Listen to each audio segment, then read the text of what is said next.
All right, so all I'm gonna do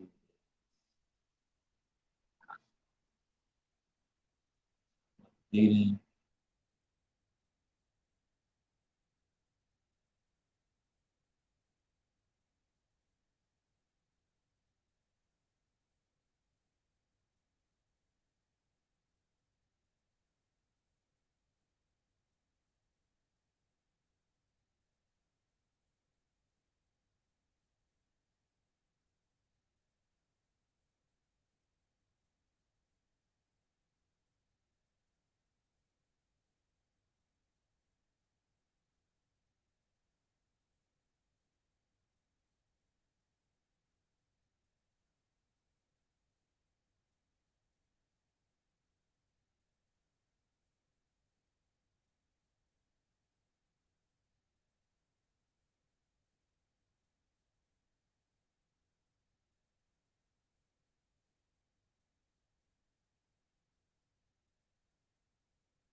Wow, huge mess right there. Tech, man. It's out of control. How many settings, how much things can go wrong. Like, absolutely insane right now. And guys, uh, yeah, I'm gonna have to cut that out. That was like 4 minutes straight of nothing. Uh, yeah, she's just coming in live, texting her right now. Gonna be lit, boys. Gonna be lit. Uh,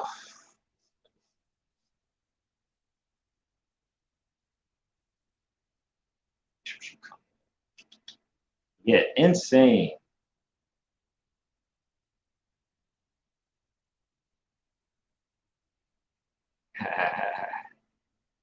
Yo, guys, funny. Yeah, yes, sir.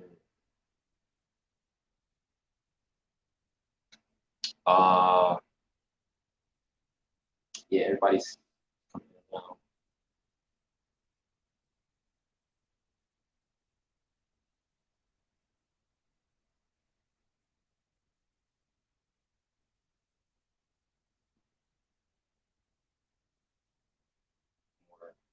Yes, sir. uh, yeah, we lit. Yeah, let me know if my mic is off. Okay, nah. Yeah, make sure. Let me know if my mic is low, it's off, anything. Uh, this live gonna be lit. But yeah, she'll probably be in about 30 minutes. I don't know, 20 minutes, 15. Oh, she actually texted me now.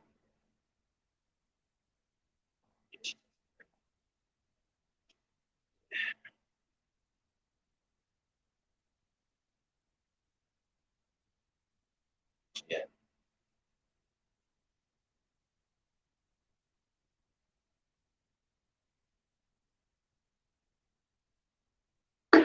yeah, wait. Yeah, let me know if the audio, if anything is messed up. Yeah, it's gonna change the game right here. Wait. Yeah, definitely one of my good friends, hands down. Uh, yeah, I'm gonna let her. I'm gonna tell her. I'm gonna ask her to share how we met and everything. But yeah, she's a good friend, really good friend of mine, and yeah, she's known me for about like 2 years now, about 2 years. So yeah, this is like we didn't rehearse nothing. Like I asked her if she wanted the questions first. Like no, like telling me right on air. So this is full like, raw. It's full raw right here. But I give you guys, you know what I mean? I give you guys quality, raw, straightforward advice. All right. Nothing rehearsed, no entertainment. All right, boys. Yeah, it's gonna be good. Gonna be good. How do you like Miami so far? Well, not even there yet, boys. Not even there yet. Yeah, that's something I have to disclose. um, yeah, you guys want more results on Hinge? You have to make sure you're moving your city before you get there. Uh, I would literally laugh at a guy if he's still waiting until he gets to the city to move his apps there. Like that is such a rookie mistake. And you're not doing that when you're at the top level. Like one of the dumbest moves you can do. And even the chicks right now. I've literally talked to chicks who were in a city 6 months ahead. 6 months ahead, literally, like not even. Okay, here we go. She's here right here, right now. Well, I don't even know if she texted me yet. I don't You text me? Nope. Oh, some of this is like, can you hear me? Hey. Oh, there we go. Perfect. Yeah, it's awesome. Like, so much happened before I came live. Like, stupid phone issues. Like, couldn't sign in. It was a mess. Like, I had to switch the phone, and then, like, yeah, here, Amber. Hey. What's going on? What I miss? Huh? What I miss? Oh, nothing. I was just telling them that, like, what I noticed on Hinge is like girls would like start swiping in the city. They're not even there yet. And this one time I was talking to a chick, she was like 6 months in advance talking to me. She was like, "Oh, not even moving there. I'll be there in like 6 months." I was like, "Wow, like why 6 months? Like why so much time ahead?" Trying to make new friends and pre-plan it out before they get there. I'm sorry. Trying to pre-plan it out before they get there and have things lined up to do for them when they come. Oh, okay, but 6 months? That don't you think that's like too That's much? that's a little aggressive. I've done it maybe 2-3 weeks out before going to a new city, but Okay. I wouldn't go 6 months. I have way too much to do before that. Yeah. Yeah. But yeah, that's what we was talking about. Why don't you introduce yourself, guys? Like, she is one of my, like I said before, like she is one of my really, really good friends. So like, be nice, all right? Why are they mean? No. I'm Amber, and I met Kimbo about, I don't know, 3 years ago at this point. We, I guess I was kind of like the new girl. I lived in a house with three boys, which was fun. Uh, but they were Oh all yeah, great, super respectful, and we all became really great friends after it and stayed in touch. yeah, yeah. Is there Awesome. anything Like, you want to like have me say for the group? I guess you have questions prepared, yeah. say that again. Is there anything specifically you want me to say to everyone? Oh, yeah, we have some questions ready. Yeah, we got some questions ready. But yeah, I just thought I'd give them an introduction of you. Oh yeah, Yeah, of that's course. how we met. Yeah, guys, that's how we met, and yeah, we just hit it off, and we're friends. All right. So, because I had a guy in the group with a bunch of questions. Oh, so at least the good first few of these questions, they're steered toward like mental health. And I know you actually talk a lot about mental health and how important it is, and how like the city of Philly is, they can do some help with everything they've done, stuff like that. Just let people out with mental health and different stuff like that, right? But I had some guys in the group who expressed how much like pain they go through when like women consistently like. So I have a question here. He says, are you aware of emotional damage done to men when women flake on dates? So I need a little bit more of elaboration on that. Like, how many dates are you in? How serious is this? Okay. Because if it's a serious relationship and they're flaking, you should be having more in-depth conversations as to why they're canceling, and there should be some kind of like mutual understanding. Like, in the event of an emergency, I'm sure maybe you know their family at this point, you would know if it's Yeah. a real emergency, and that's something that you should respect and want to be there for them. If it's early on in dating, um I wouldn't take that too personally. You don't really know this person, you don't Yeah. know anything about their life. You might have even, and girls are guilty of it too, making up a story in your brain of this fictitious relationship or how it could be, instead of focusing on the here and the now and what you actually know about this person. Yeah. Because if you actually knew them, you might not like them anyway. So I wouldn't really Yeah. stress about it. I would honestly agree with that. Like, I tell guys like first off, just expect women to flake.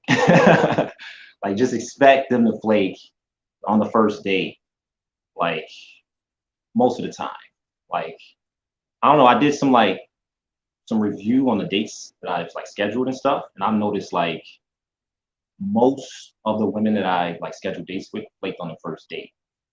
Um, but I mean, I was able to still probably meet up with them somewhere along the lines. But yeah, so I tell guys just expect them to flake. Like, it's pretty common. Uh, I talk about flake culture and how it's like massively like a thing in the West and like in the US. And somewhere in UK also, like in London, it's pretty common also. Uh, but like anywhere in Eastern Europe, like it doesn't happen. Like, women just don't flake.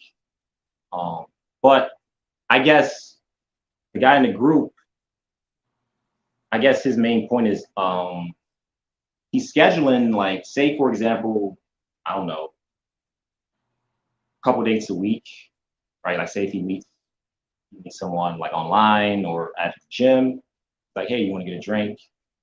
He schedules those 2 dates that week, right? Or I don't know, however many he can get, right? Um, and they say both of them flake.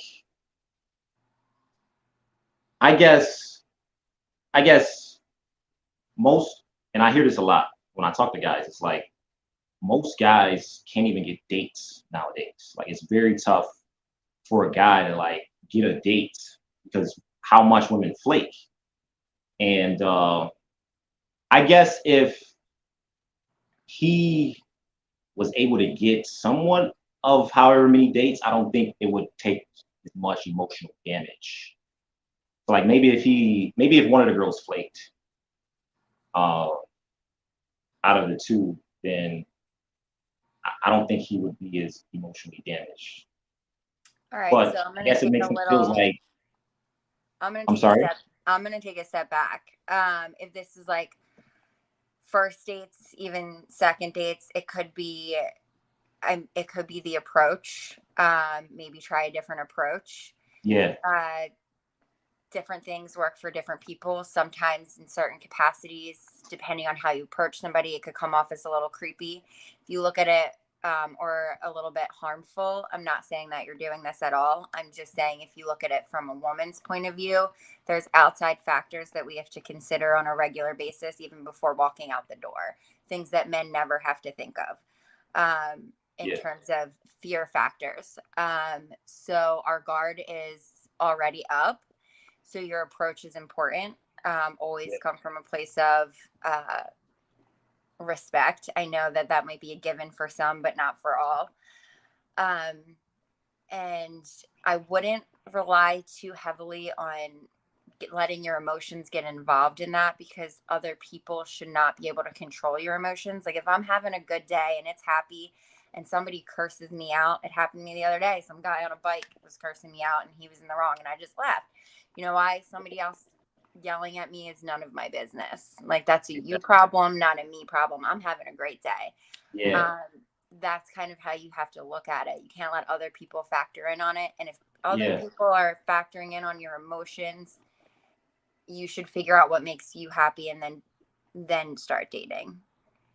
If that Exactly. makes Yeah. sense. I would honestly agree with that. Like, yeah, and I tell them like, listen, she's likely gonna flake, but if and when she flakes, then just hey, no worries, like no big deal. Like a lot of guys like lose their minds, like, oh my God, like they see her as like, I don't know, like they just put a lot of, especially if they like a girl, they put a lot of hype on the date. And yeah, a lot of guys like I'm like a chick will flake and the guy would be like, man, like, am I a loser, Kimball? Like, am I a loser? Like what's going on? And you just like overthink the flake, you know? So Yeah, on the flip side of things, us girls sometimes are, me personally included, are really bad at scheduling. So I've had yeah, times where I've had to flake because I forgot about a cousin's graduation, or yeah, a family birthday dinner because I didn't put it in my calendar. And I'm like, oh my God, I have to flake now. And I don't like yeah, flaking. But those things do happen. And we all are adults now. We all have busy schedules. It's nearly impossible to stay on top of everything. We all make yeah, mistakes. So sometimes it's not even personal. It's just, hey, I really forgot about something. Can we reschedule? These are the dates I have available. If they don't give you dates they have available, be like, hey, no problem. Do you have another date that might work for you? yeah, yeah. I like that. Like just a respectful, hey, when can we reschedule? No, sorry. I'm sorry to hear that. Like I tell guys, just let her know, like, hey, you're sorry to hear, you forgot to watch your nephew this weekend. So like it's fine. Just like let me know when you're free again. You know, yeah. A lot of guys have like a really big ego where you're like, nah, like she should know. And I'm like, dude, like just relax. Like it's just like your boys flake on you all the time. Like you don't get mad, you know? So like take it easy and just text her, hey, you can reschedule when you're free, you know? And don't be afraid if it's like 3 or 4 dates in and they're seeming flaky at that point.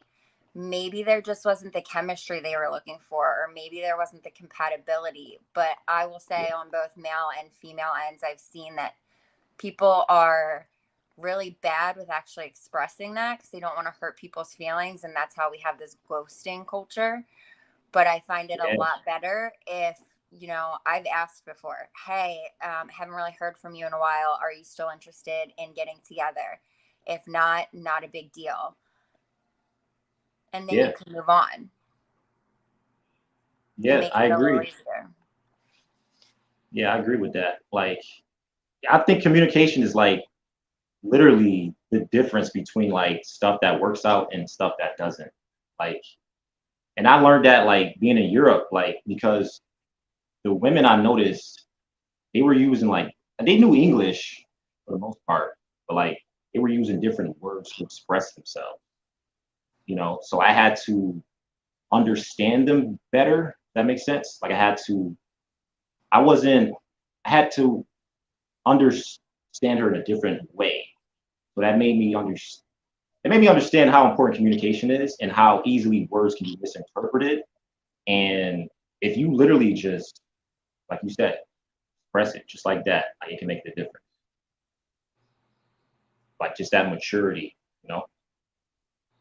Yeah, exactly. Ready for the next one? I'm ready. Okay. How do you think women can help men's mental health crisis? He claims there's a mental health crisis right now. for men. There is a mental health crisis right now, but I wouldn't say it's just with men. It's also with women. Like women struggle with it too. I will say it is higher in men. I'm sorry. What? There's a fire next to our house right now. And Rachel just told me to get out. There's a fire happening next door, so I have to exit my apartment. Wow. Crazy. Please hold. Wait, what? Get out of there safe. Oh shit! All right. Everybody get your stuff. I'll call you back. Yeah. Sorry. All right.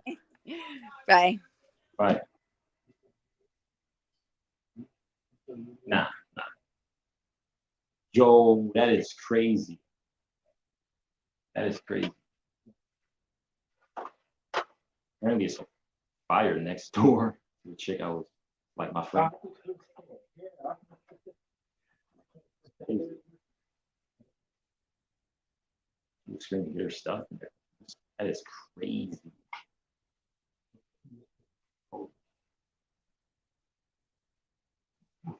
Yo, what if?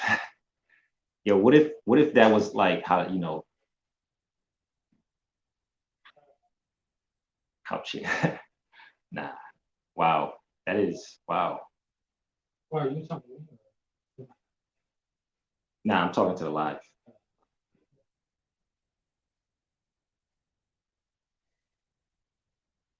Wow.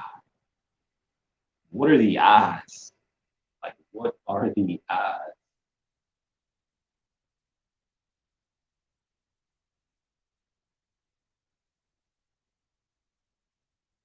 They was like, get your stuff. Wow. Like, you heard the chick, right? She was like, get your stuff, get your stuff. Everybody get your stuff. Holy, yo.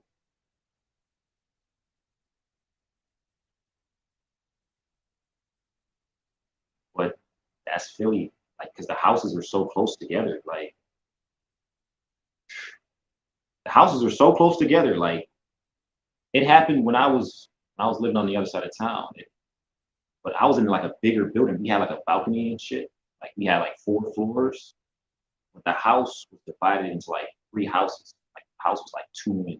Like at least that section. But yeah, like these houses in Philly, since they're so close together, if there is a fire like here next door, it can easily spread, bro. Like it can quickly spread. Quickly. That's why they got like fire stations at like almost every corner. Like that is crazy. Like what are the odds? What are the odds?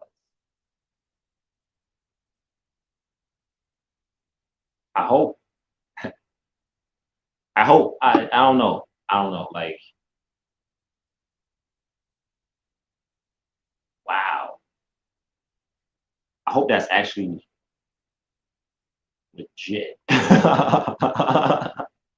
Yo, like if I'm wrong, like I hope that's actually legit, man. Come on, like, cause you ever on a date with a chick, right? And she's like, "Oh my god, my friend got so drunk, and oh my god, this crazy stuff happened. We need you right now. We need you." And she gets that phone call, like, yeah, she's gone. Like that's BS, bro. Like that is BS. Trust me. On hundreds of dates, like that is BS, bro. Never believed him. Never believed him. But yeah, yeah, I would hope to not think that's that. Like I would never think in a million years she would ever do something like that. Never in a million years. So I would cause something to joke over that would be something crazy. Like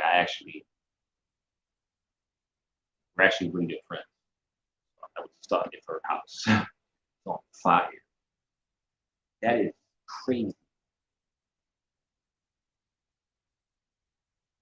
Yeah. I don't know. Leo was good. Yo, bro, you just came in. I don't know how 20, 26 minutes in. Yeah,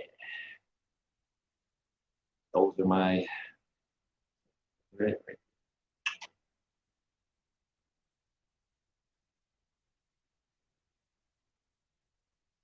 Yeah. Yeah, I believe her too, bro. I really do believe her too, bro. Like I really do. Like she was nice, right? Like she was sweet. She's really nice. She's really nice. Really nice person. Like, wow. She said, are y'all ready for this? Yo, yo. She said the hair salon next door is on fire. That is crazy. Hair salon.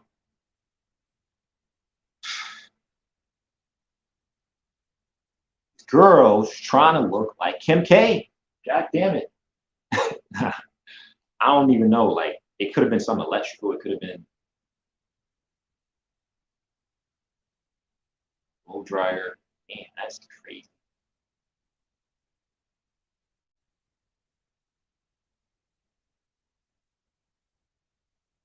Yeah, bro. I believe it too. But man, we was doing good. Like, we was doing good. I was loving it. I think going on a little too hard. Just a little bit. Should took it a little bit easy on her. I was bringing up math and everything. They're, how y'all doing though? Like, I'm sorry, like, happened.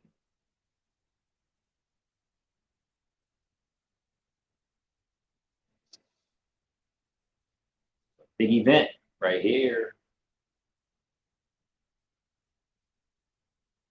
Oh, she can log back in, boys. Yes, sir. Fireman just put it out. Yes, sir. Put it out. Wow. Like I would have literally been, yeah, I would have literally been really hurt if they got to her place. It's lit though. So yeah, she about to log back in 2 minutes. Yo, but Swerve, I told you like I already told you about her. She's smart. She ain't dumb. I mean, so your questions they better hit because she gonna have them comebacks for him. You hear her. She already stating, you know what I mean? That's she's smart. So this is gonna be good. But yeah, like I was telling her,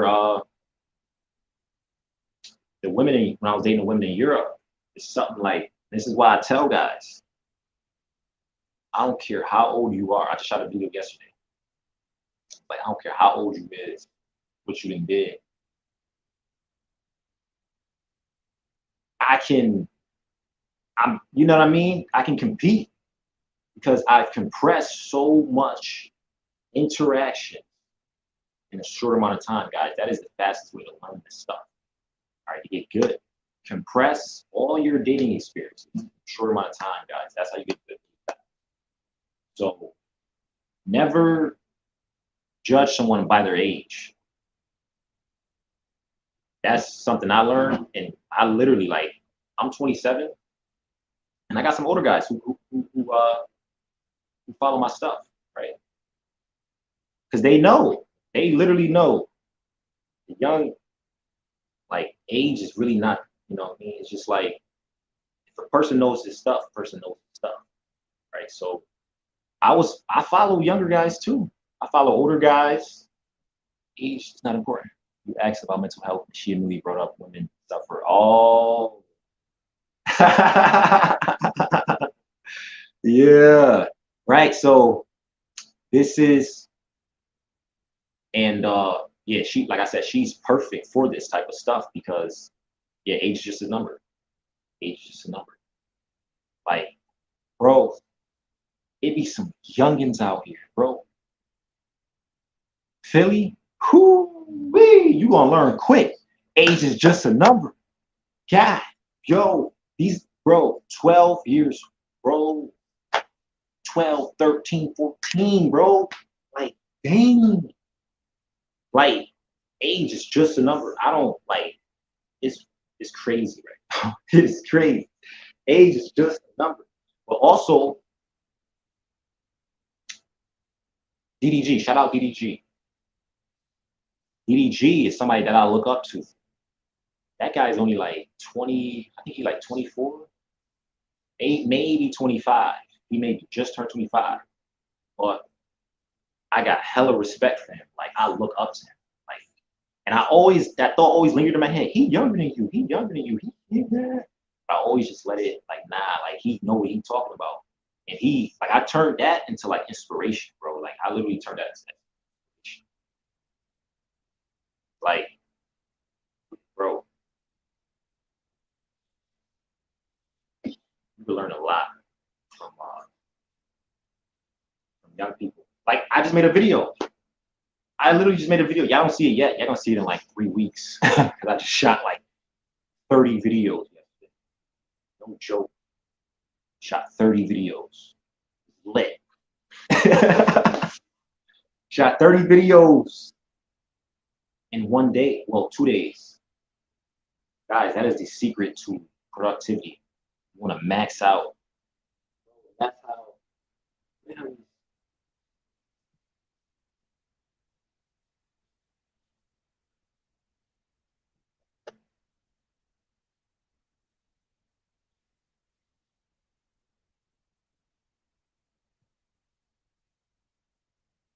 Yeah, that's how you max out your productivity. Literally. That's how you max it out. Scale it. Scale it. Scale it. That's why, bro, I just was talking to my friend here in the house. He's starting a business and stuff right now. I told him, I said, bro, you can do more cleaning jobs because he just started a cleaning job, right? Like, bro, you can hire like 3 people. You can hire like 3 people. You charging them 20 an hour, boom, right? Work hard. You know what I mean? Do it yourself. She's logging in right now. Work, build your name, bro, and then triple your rate, bro. How do you think Apple can charge $1,200 for a phone, bro? Their name, bro, their reputation, bro. That's no joke. Build up that name. It's game over. You could charge whatever. And that's why I'm telling guys. Once the more lit I get, Parker, shout out Parker. He signed up with me because he was like, yo, I saw you was about to blow up and I wanted to get you at this price. Literally, because once your name get popping, Amber. Hi, sorry. The building next door to me was on fire, but the firemen got it. They said it was okay to come back inside. Ran out of here. I was like, okay, gotta go, bye. Yeah, my heart kind of dropped. I was like, damn, like I hope nothing bad happens, you know. Thank you. I was like freaking out on the inside. Yeah. Well, I was telling them too, like the houses in Philly are so close together. They are. They're like all one. So once one thing catches on fire, if you don't get it right away, everything catches on fire. Wow. That is crazy. Yeah. But yeah, whenever you're ready, you can jump back in. Okay. Questions. So yeah, we were on the second question, I believe. Can you repeat it to me again? Yeah. Oh, how do you think women can help men's mental health crisis right now? He's claiming there's a mental health crisis amongst men. There is a mental health crisis in general, yeah, but it is higher in men. I think if you look back traditionally over generations, men were taught to suck up their feelings, not to feel or just be the breadwinner. Women are the emotional ones. Men aren't allowed to be emotional. And that started to transition from generation to generation. And in certain families or cultures, they'll use words like, you know, if you cry, you're a sissy. If you Yeah. do this, you're like a girl, which I think is also what stemmed men's dislike, some men's dislike for women, because they associated them with these negative things that they heard from their fathers. Yeah. So I think it stems from a long line. The only way to solve it is to actually allow yourself to feel these emotions. Don't be afraid to express them. Care a little bit less about what other people think and more about yourself, because that's the only way it's going to get better. And men helping men, honestly, Yeah. because it's one thing hearing it from a woman, but in a lot of cases, men don't have the support from other men, in my opinion. And the Oh, only way that's going to get better is if they're supported more. Women talk to their friends about things. Women aren't afraid to go to therapy. Some men, and I've spoken to some men that have said it's a stigma and they won't go for, they don't think they need it, even though yeah. they do need it. And I think really getting that support system, not just from actual therapy, but in your friend group, is where it's going to help. Yeah. And you can talk to your girlfriends about it too, like girls who are friends, because I think that that's a good start if you're not wanting to talk to your romantic partner or your guy friend just yet. But I think ultimately what's going to end it is men being comfortable having these conversations with other men. Yeah. Yeah. I 100% agree with like pretty much everything you said. Like, if guys are more comfortable with their feelings, they're going to develop emotional intelligence, like for when they're dating women, but also they're going to, they're going to be more happy with their lives, like it's like, and I noticed because like sometimes when I'm on a coaching call, you know, something would happen, right? Like, I don't know, she would flake, right? um, and then he'd be like, "Oh man, like I don't care about her though. Like, nah, I got more dates this week. I can do this and do that." I'm like, dude, like, relax. Like, yeah, like I can tell where it's coming from. It's coming from that place where they don't want to talk about they want to push those emotions away. Oh, I don't care about her. Oh no, I don't care. And I can tell this guy liked her. Like he was looking up toward this day all week long. But don't say you don't care about her. Like, when you do, yeah. Exactly. You really care about her. So, and it's like, that's honestly the most common thing that I see when I work with guys is that they have a really big ego, like really big ego. Like they do not like to be honest with anything, like it's like literally if like, because I remember I was coaching a guy like maybe 6 months ago, and something happened with a girl that he liked, and he lost her, right? Like he lost her, and I was like, dude, like just talk to her, like let her know why you did that on the date. Sorry, yada yada. Like say it this way, and like I'll basically tell him, be open with your emotions. Like tell her you're hurt, tell her you're sad that this happened. Like it's fine, and literally he would get he would get her back every time. Like you just Yeah, and that brings us back to communication, which is what we were talking about earlier. So yeah, but also those emotions. You have to drop the ego and let Yeah, yourself feel the emotions and actually be present in the relationship, because it can't just be all her telling you how she feels and all her showing you how she feels and you're not reciprocating. You have to be not just saying how you feel, but like showing it, because your actions will always speak louder than your words. I've been in situations personally, and I've had friends in them too, where people will say things but not actually follow through with them or show them. So their words end up meaning nothing. And I'm sure there's other women out there that have experienced the same thing. So they look for that. And if you're saying all these things, it's also known as love bombing in certain situations, but you're not showing that you actually care, you're going to lose her that way too. yeah, 100% agree. 100% agree. Um, on the point of emotions, I'm gonna say something. Yeah, maybe it'll come back to me. I be having all these like lingering thoughts. I get it. I get like that too. So we ready for the next question? Yep. Okay. Do you think it's fair how a woman can trap a man with a baby and still sue him for child support? Define trapping, because there are condoms. There is the option of a vasectomy for a man that is reversible.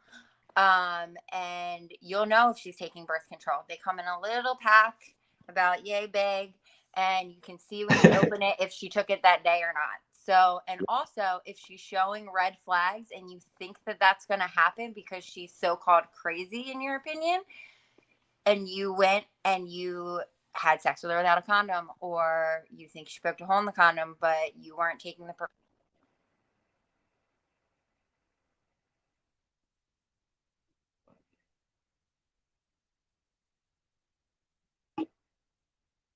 Uh-oh. Is that her or me?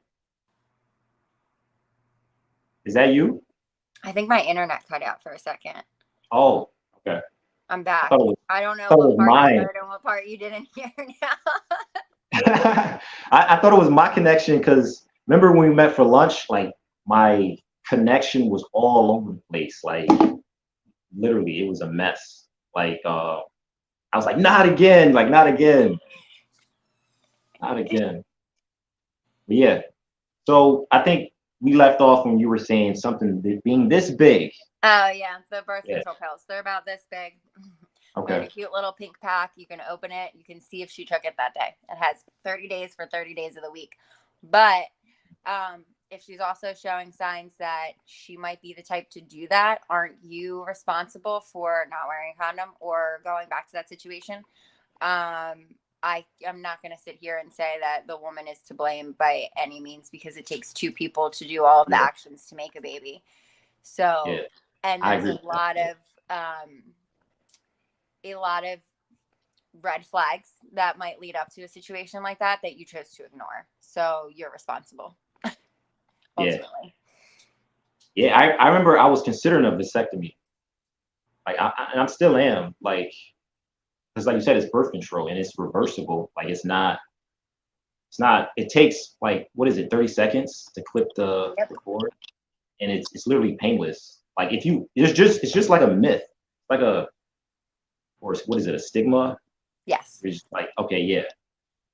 But it's literally like some guys think like it loses their manhood. Like, oh, I'm not a. It's just ridiculous. But if you do your research and like you realize it's actually pretty beneficial, and then you can just like reverse it or just, what is it, freeze your sperm? Yep. Stuff like that. Yeah. We're ready for the next one? Yeah. Yeah. If you were an average man for a day, how would you go about getting a girl to respond to your Instagram DM or dating app message? Oh, this is a good one. So one of the things I've noticed from being a girl, a lot of guys won't actually read the prompts. So reading the prompts will tell you a little bit about them. So responding by, or even opening up a conversation by going off of their interests, not commenting on their appearance. Like, oh my God, you have beautiful eyes, or look at your legs in this picture. Now that's an immediate turnoff. You didn't read anything I wrote. You're not coming into this conversation with a question that I can respond to. Like, oh, I noticed that in your prompt it said that you love books. What kind of books do you like to read? Like, you're not reading anything. Do you actually have interest in getting to know me, or are you only here for another reason? So go about it. Actually read and, take the time to open up with a good question and come from a place of respect, not a place of a thirst trap, so to speak. I love that you bring up read their prompts, Amber. I was So probably for the last 2 months, I've been putting together a collage of the most like craziest prompts I see. um, would you like to see some of the stuff the chicks said in their Yeah. prompts? I don't get to see that side of things. I only get to see the guy side, so or what my friends' pages look like. There's some stuff in here. Let me see. Oh, sorted by screenshots. So, okay. What if I told you that I'm Eskimo sisters with Tena Mongiu? You know who that is?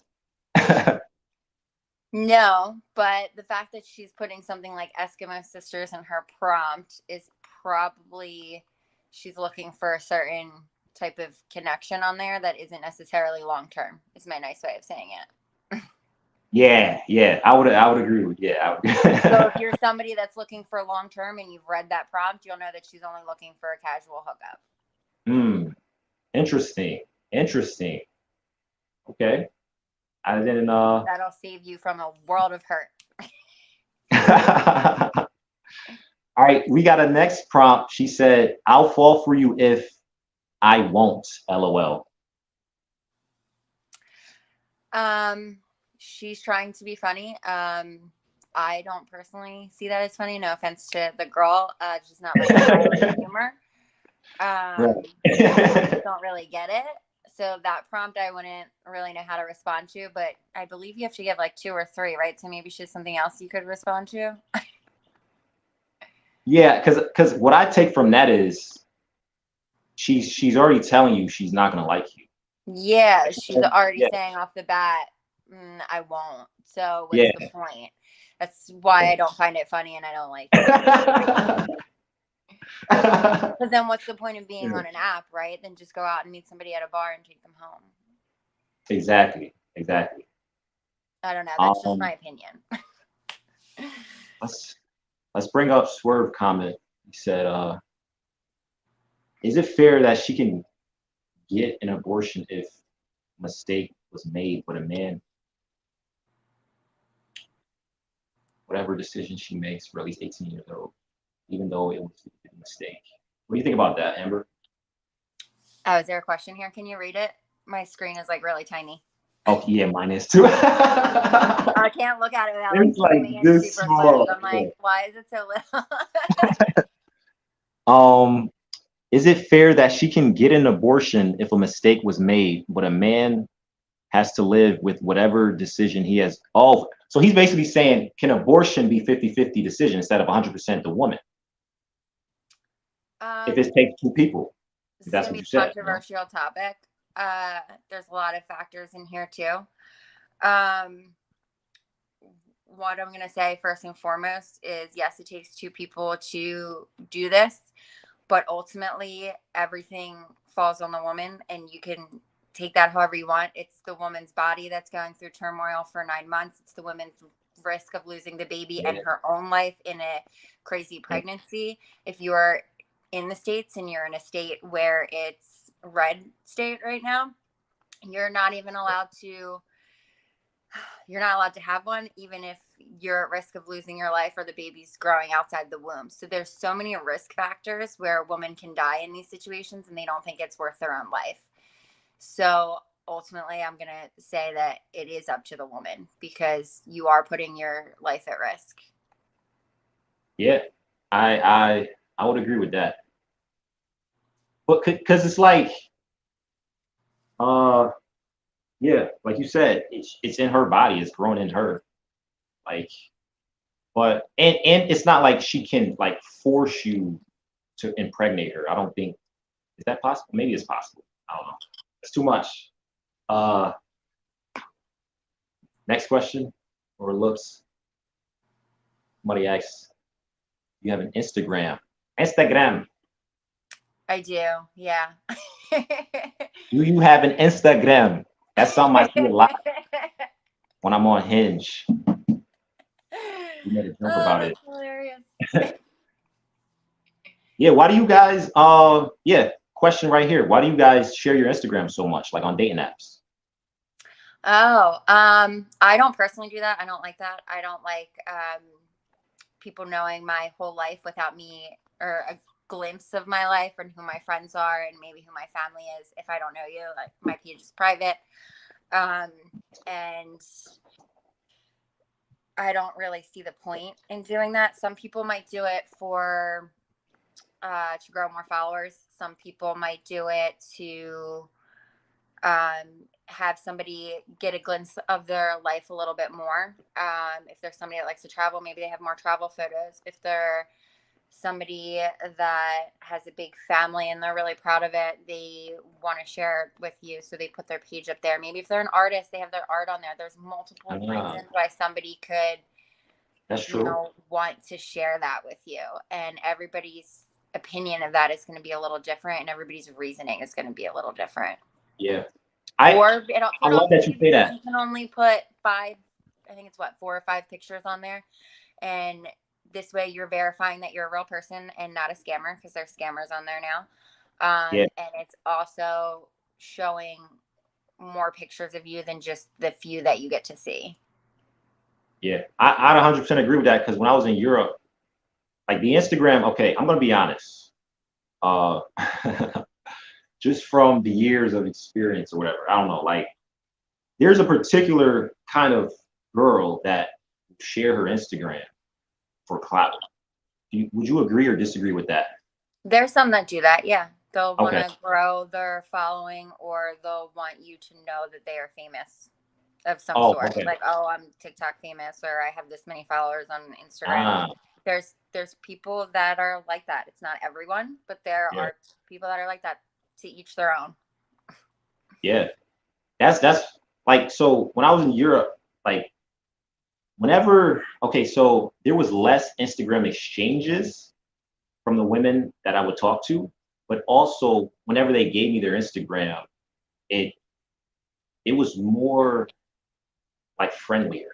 Like it was just like a more warm kind of profile, sort of like if you DM her, she's gonna respond to your DM, like guaranteed. Like there's no how to get her to respond to DM. Like nah, like she's gonna respond. Like what I noticed here in the States, the Instagram, like more often than not, it seems to be steered toward the cloud. Sometimes, And yeah. yeah, I mean, I've traveled a bit and I've given people that I've met my Instagram rather than my phone number. It's just easier to keep in touch that way, yeah, on a friendly basis. But that's why I've done it. And it's after personally meeting them, not like on my dating profile. okay. Well, yeah, I guess he wants to ask for your Instagram. I mean, I don't think she's down for that, right? Not yet. Maybe by the Yeah, end of the yeah. So is child support fair? Uh, since it's 100% of the woman, Wait, what? I'm confused by this I question. guess he's arguing with what we said about. He said it's child support fair since it's 100% of the women. So he's being like, I think, sarcastic. I hope I he's think, being sarcastic. if I'm understanding that right. Because um, have you met guys that offer to give you allowances, sugar daddy, and how normal it is in Miami? Ooh. Not face-to-face offers, but I have had people offer it to me and I've turned it down every time. That's just not for me. Mm. It's, again, to each their own. It's not a life I want to live. I look at it as a certain way, and no disrespect to anybody that does it, but I just look at it as basically legalized prostitution, and I'm not about it. Yeah, it's a massive trend right now. Like, I mean, again, no judgment. yeah, It's just not something I do. yeah, exactly, yeah. It was good, Elijah. Isaiah, is there? He's the guy right there. Swerve looks like he wants to join. Oh, he has something to say. Let's get through the questions, and then yeah, we'll I don't know, maybe we'll see where we're at. Get through these questions really quick. If you were an average oh, we talked about that. You never answered. How would you get him to respond?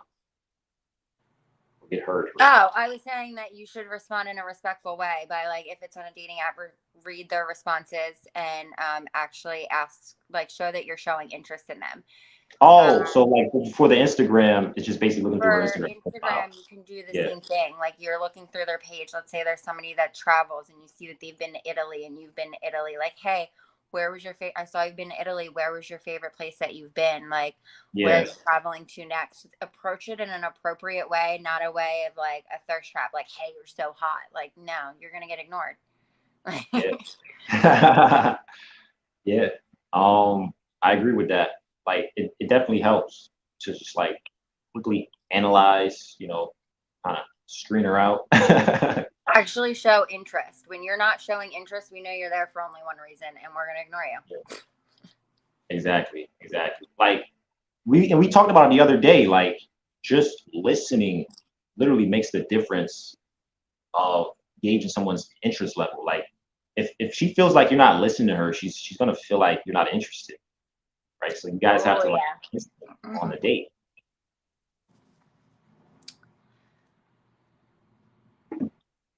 If you were, so do you think most men are trash? If so, why and how can they not be trash?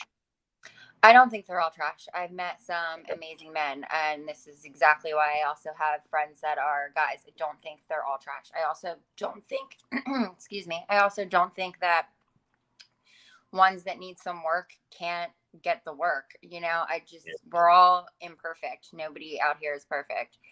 The ones that are trash, some of them can't be saved. There's narcissists out there. You can't be saved. You can just stay over there. That's trash. But everybody else, I also think it comes down to when they want it to be the right person, they will. And more people are becoming aware of that. More women are becoming aware when you're just there for one reason. We know when you're genuinely interested in us. And for men, I always feel like it's when they're ready. So that looks different for everyone. For some men, it might be when I get to this level of success, then I'll be ready. When I move to this city, I'll be ready. When I get to this age, I'll be ready. And I truly believe that that's when they start actually looking, when they feel at that place in their life that they're actually ready. And before that is just fun. I don't think they're trash. I just think they're trying to have fun. And honestly, if they're being honest about having fun and the other party agrees that this is just fun, then you're not in the wrong. Yeah. When you're lying about it, and you're saying you want more when you don't, that's when it's trash. Do better. Be honest. That's all it takes. Because some people are just looking for a fling. Some people want something long term. Just find somebody that wants the same thing that you're looking for. Yeah, I think honesty is something you grow with age. I feel like I'm realizing that because when I was younger dating, I used to lie a lot. I'm not gonna lie. I used to lie a lot, and it sucked. Like, I realized how much, like, how ridiculous it is. You know, like, it's better off. You're way better off just telling her what it is from the jump.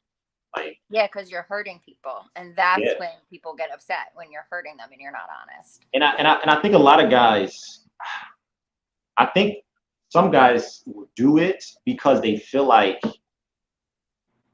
they don't get women. Okay, so it's like they wanted to work so much that they're willing to say anything to make it work. You know, so it comes from like a scarcity mindset. I think like once you get out of that place where you know you're comfortable, you're confident who you are, you're good with communication, right? And you can comfortably, I don't know, date. Guys are gonna be super scarcity. I agree with that, because once you're confident in who you are as a person and you know what it is that you're looking for, it becomes a lot easier to date, especially when you're being honest with yourself, and it's easier to be honest with somebody else. Um, and that's where I think, and again, with the communication, that's the biggest thing. Like, you have to want to open up. The number one thing I've found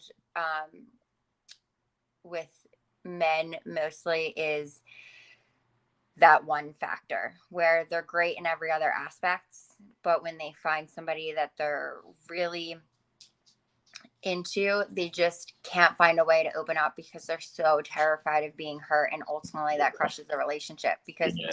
everything else is wonderful, but if you can't get to that level of emotional intelligence and emotional maturity and that emotional level with somebody, it's just going to fail. Yeah. 100% agree with that. You have to be open to getting hurt. You love and you Exactly. lose. You love and you lose, but you're never going to love if you don't open up. Yeah. Like I tell guys, live with an open heart, even if it hurts.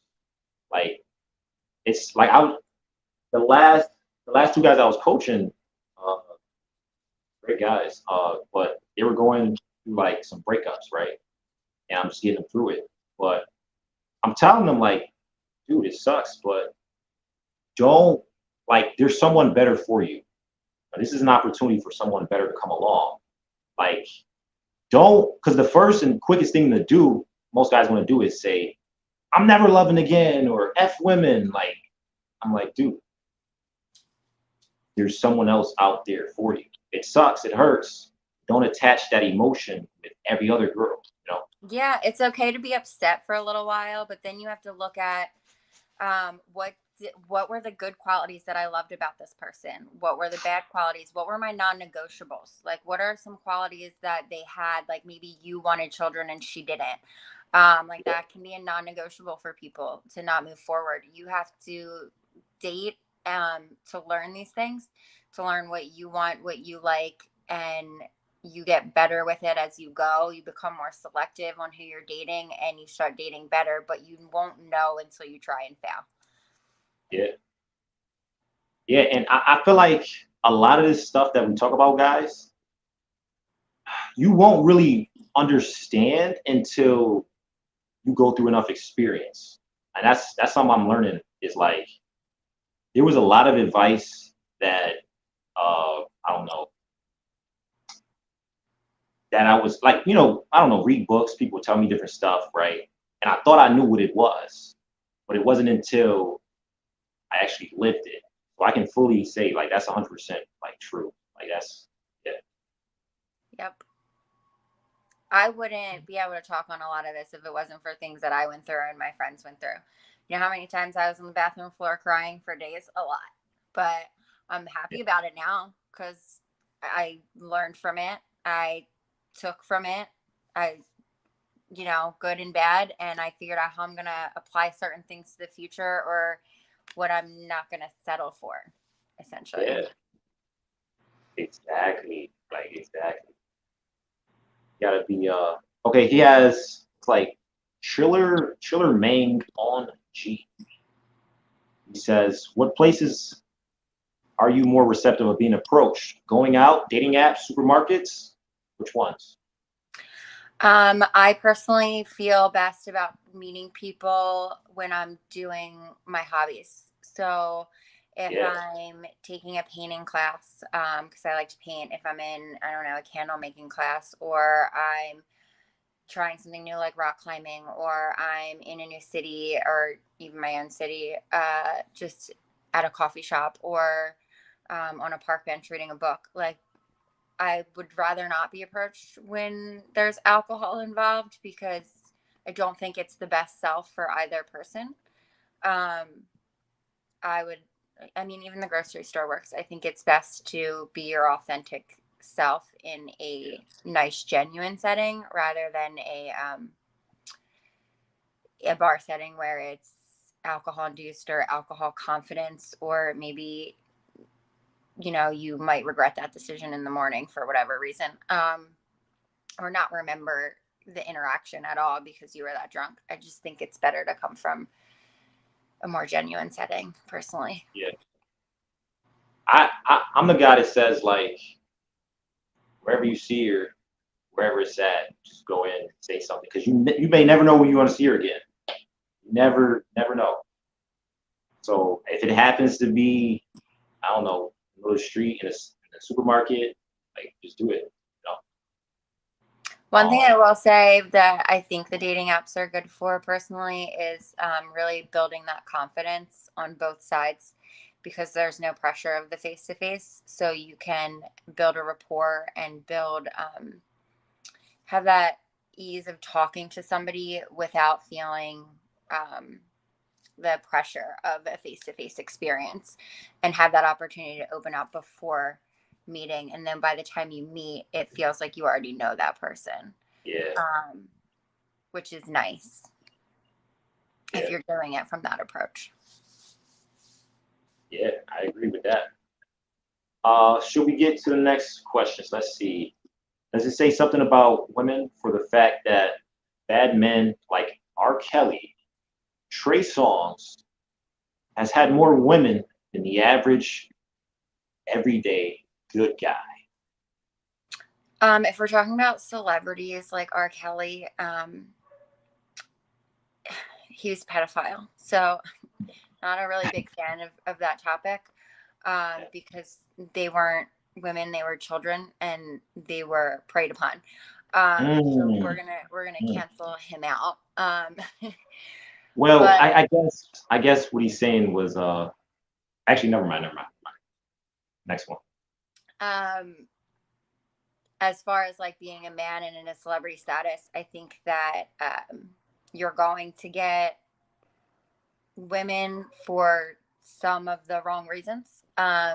Maybe some people are after they want to be in the spotlight. Maybe some people want your money.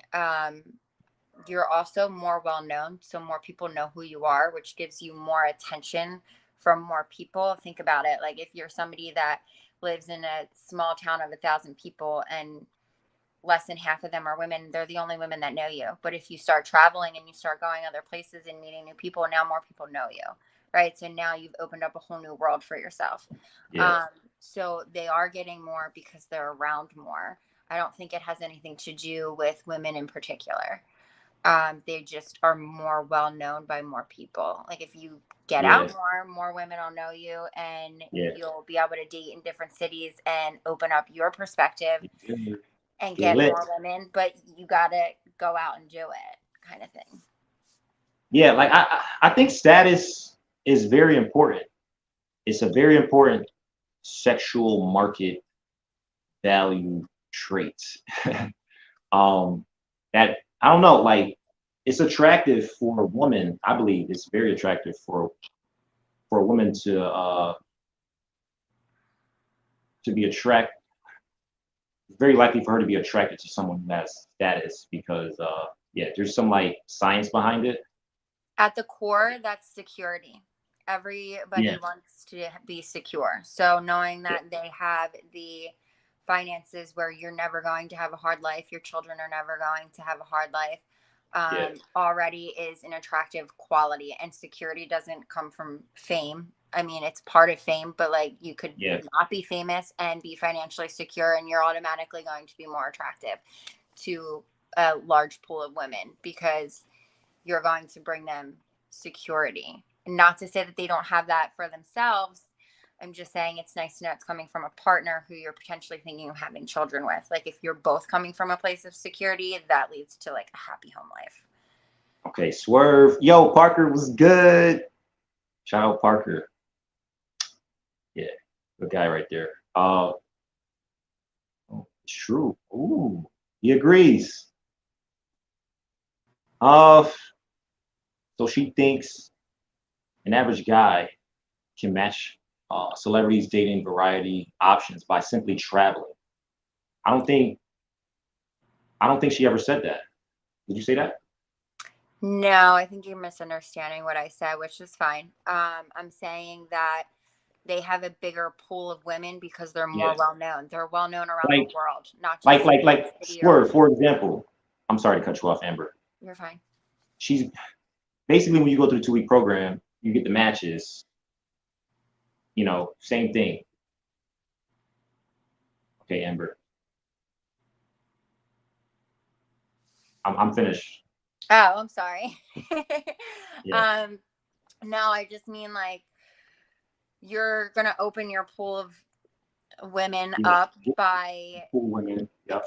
expanding your horizons, right? Right. Celebrities have more options because they're more well known. They're known by every woman on Yeah. the planet, right? That's why they have more options. You're not a celebrity, so you don't have those same options. But if you are putting yourself out there and you are traveling to different places, and that's how you make new friends. That's how you meet new women. So yeah, essentially a small part of that is how you can open that up. You're never going to get to a celebrity status level unless you're a celebrity, but you can expand it, is what I'm saying. Yeah.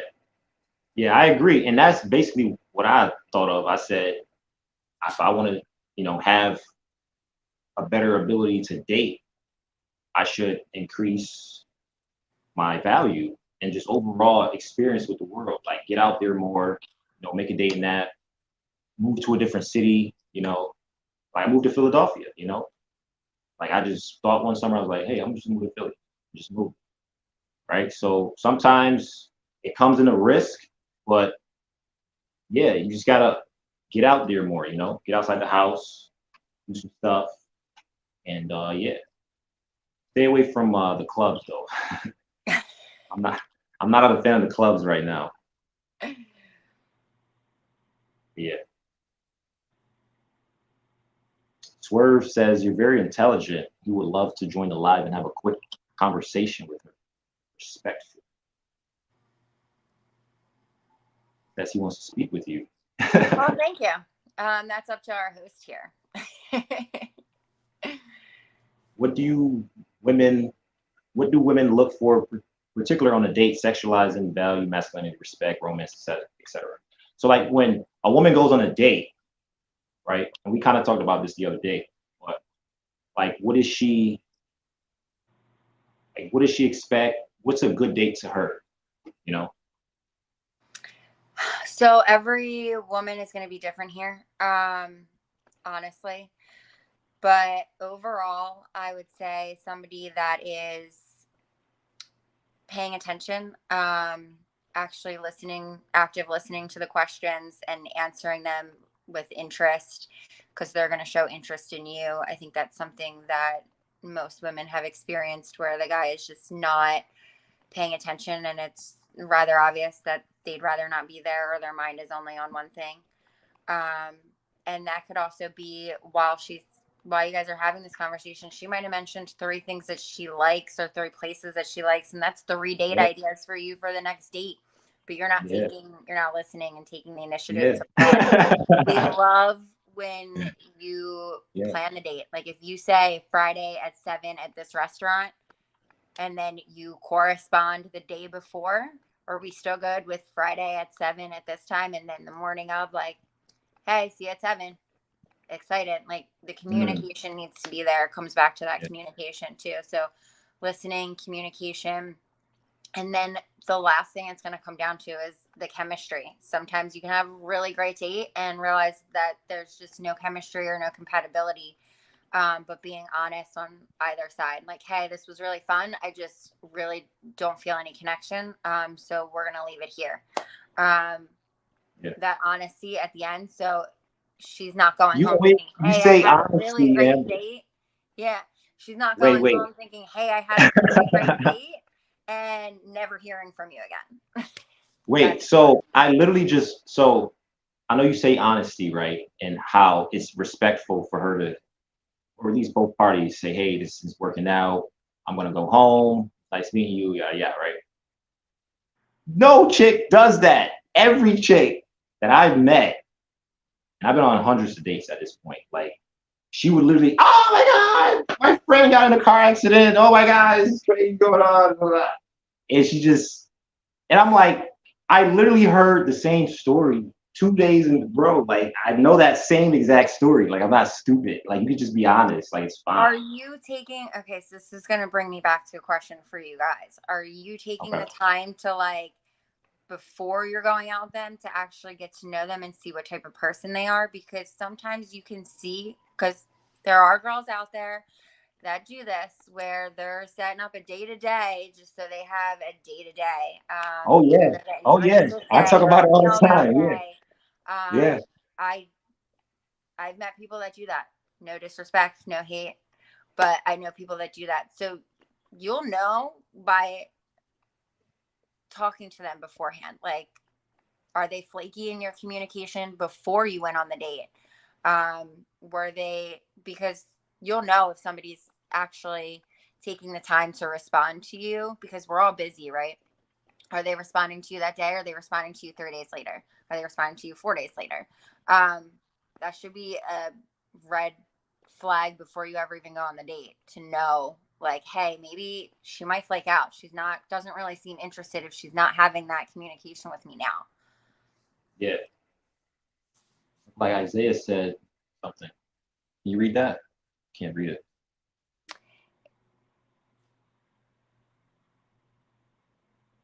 Oh, he said Amber. See, he's listening. Yeah. Well done. All right. I went on a date last night. Girl said she liked being watched in the act. I don't know what that means. You know what that means? I can take a guess here, but we're on a live YouTube channel, so I'm going to keep this appropriate. I don't know where your conversation led, but ultimately, if it led to that point of a conversation, you definitely had some chemistry. And that would be her way of telling you what she's into, to see if you're into the same things in that capacity.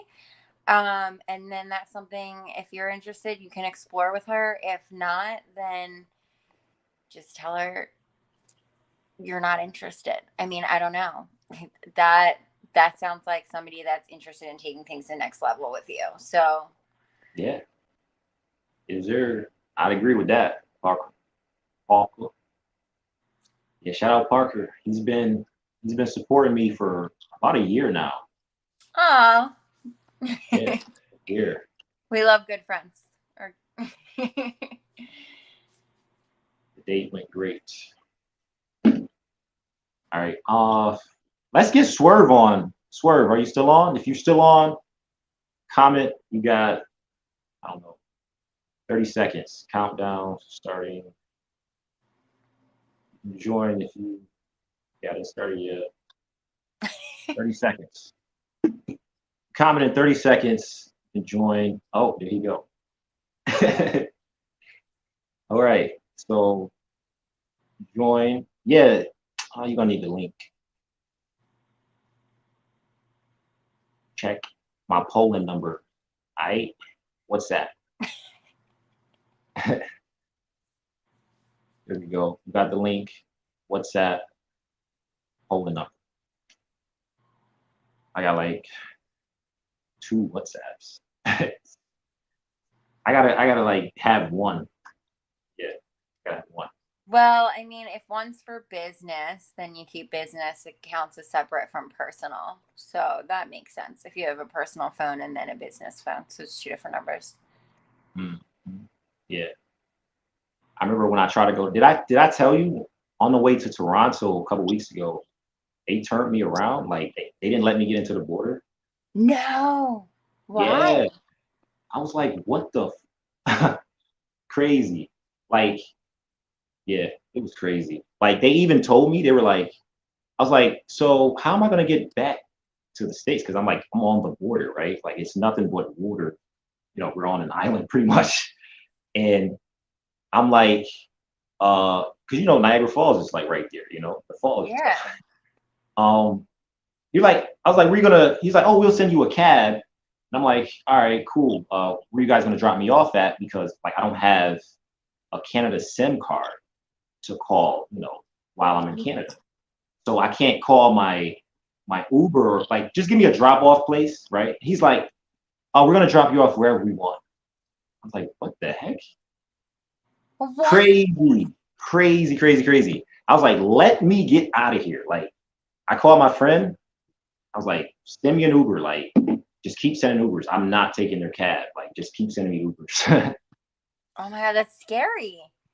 Did it work He's out? like, Did you get yeah. It was a crazy experience because even what we call it like a local cab, because the Ubers kept canceling. They're like, he's on the border. Heck no, I'm not doing that. Every Uber was canceling. Yeah. So yeah, it was. He called the local cab, and yeah, crazy guy. He was like, I gave him like $70 US to just drop me off the border. Like, he picked me up at the border, bang. I was like, here, bro. Like, when he found out, like, when money came up, because you know the local cabs you can't pay through like internet connection, right? It's like cash, you know. Why? So yeah, he just, it was nuts. But yeah, You. so you camera ready right now? What? Yeah. I feel a little dusty right now. I'm just in my living room chilling.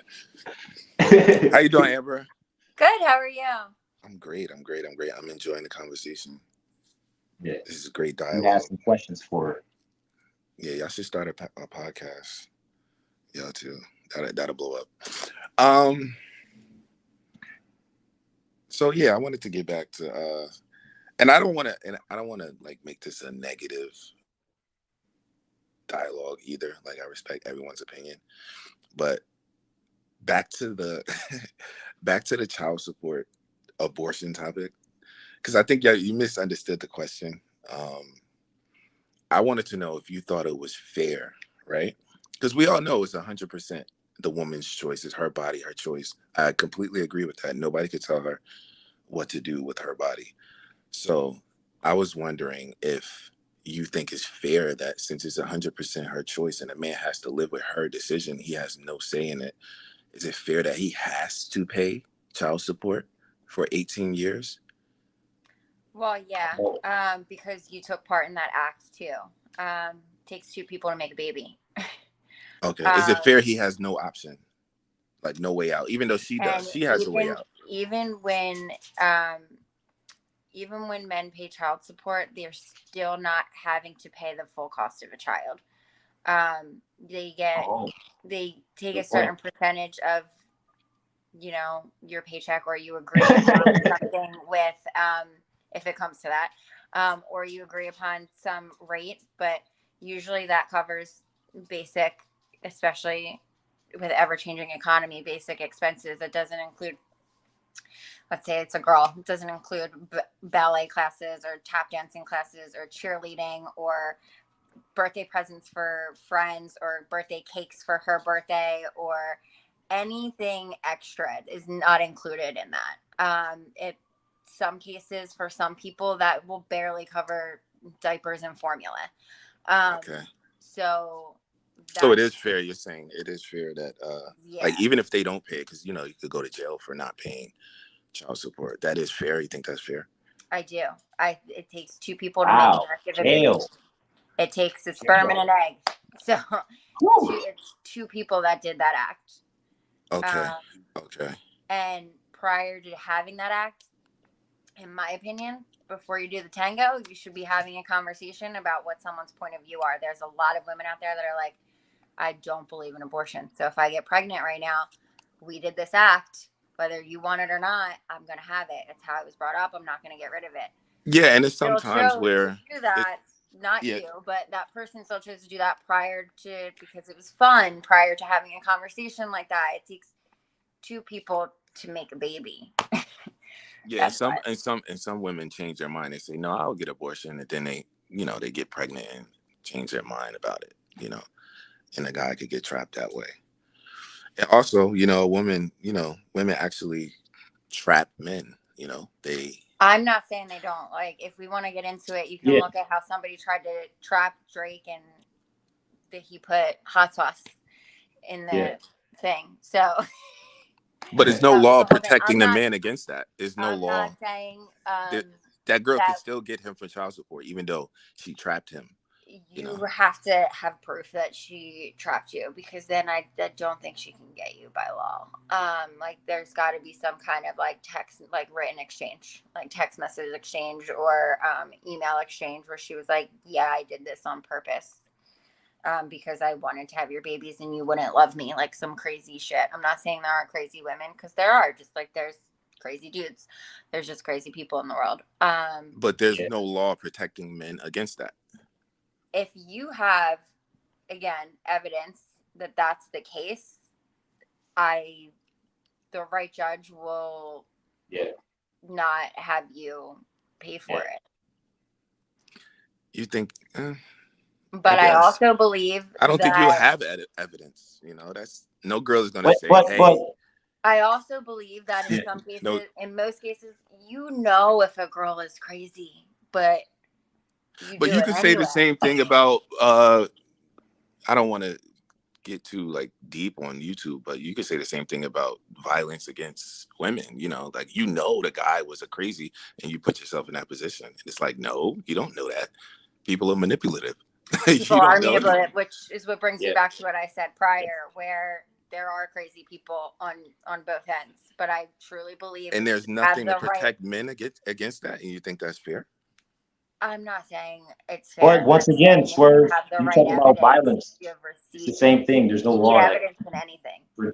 yeah, anything can happen. You just got to be smart.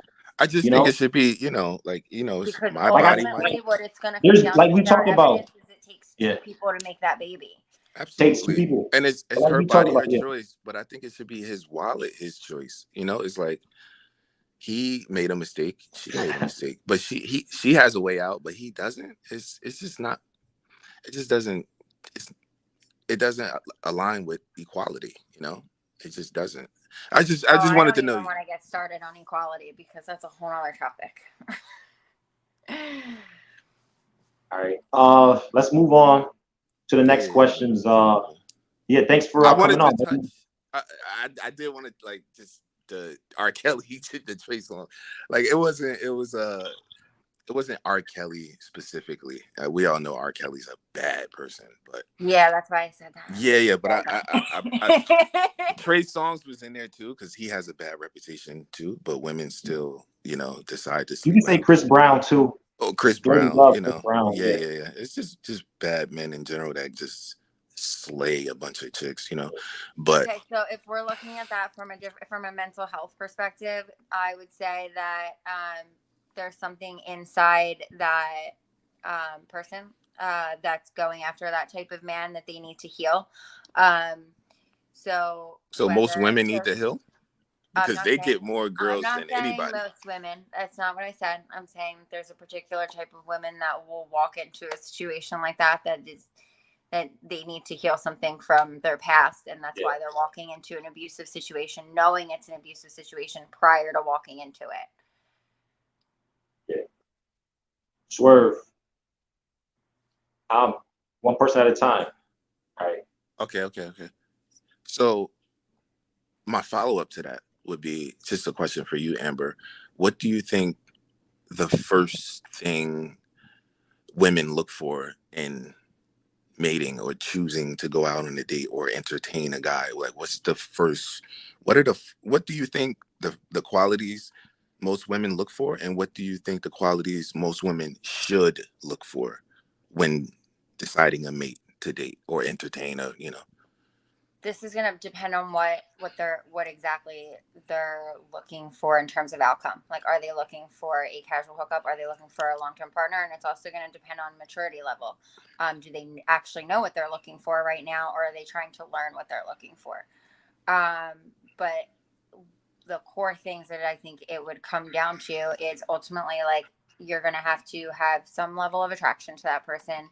You're going to want some kind of, I think if you're looking long term, you're going to want stability on both ends, yourself and from your partner. Like, stability and security. And that comes with not just financial, but emotional as Okay. well. And then the third thing is that chemistry and connection. Like, do we have that chemistry? Do we have the same interests, or do they respect my interests and want to join me in them, and I respect theirs and want to join them in theirs? And then can we do this together? Like, can we find a balance between my life and your life and work on things every day? Love is both an option or a feeling and a choice. Like, you feel it and then you have to choose it every day. There will always be other options. You have to choose to work on it. You have to choose that person day in and day out. That's a fact. You hear Thank it. you. Thank you guys. I appreciate you, Kimbo. I'm gonna watch from the chat. I'm gonna continue watching. Thank you, Amber. Look, Thank you. I appreciate your is question. Amber the photographer, by the way? Yeah, yep. Okay. Good. Cool. Nice to meet you, Amber. Nice to meet you. Nice to meet you. All right, thank you. All right. Thank you. Appreciate you. No problem. Thanks for bringing some controversial questions, shaking it up. Yeah. It's a lot more where they came from too. But I don't want to take over the show. Thank you. Yeah, Swerve, great guy. Like, we was just on the phone the other night for like 3 hours. Like, he has some very interesting like topics he likes to talk about.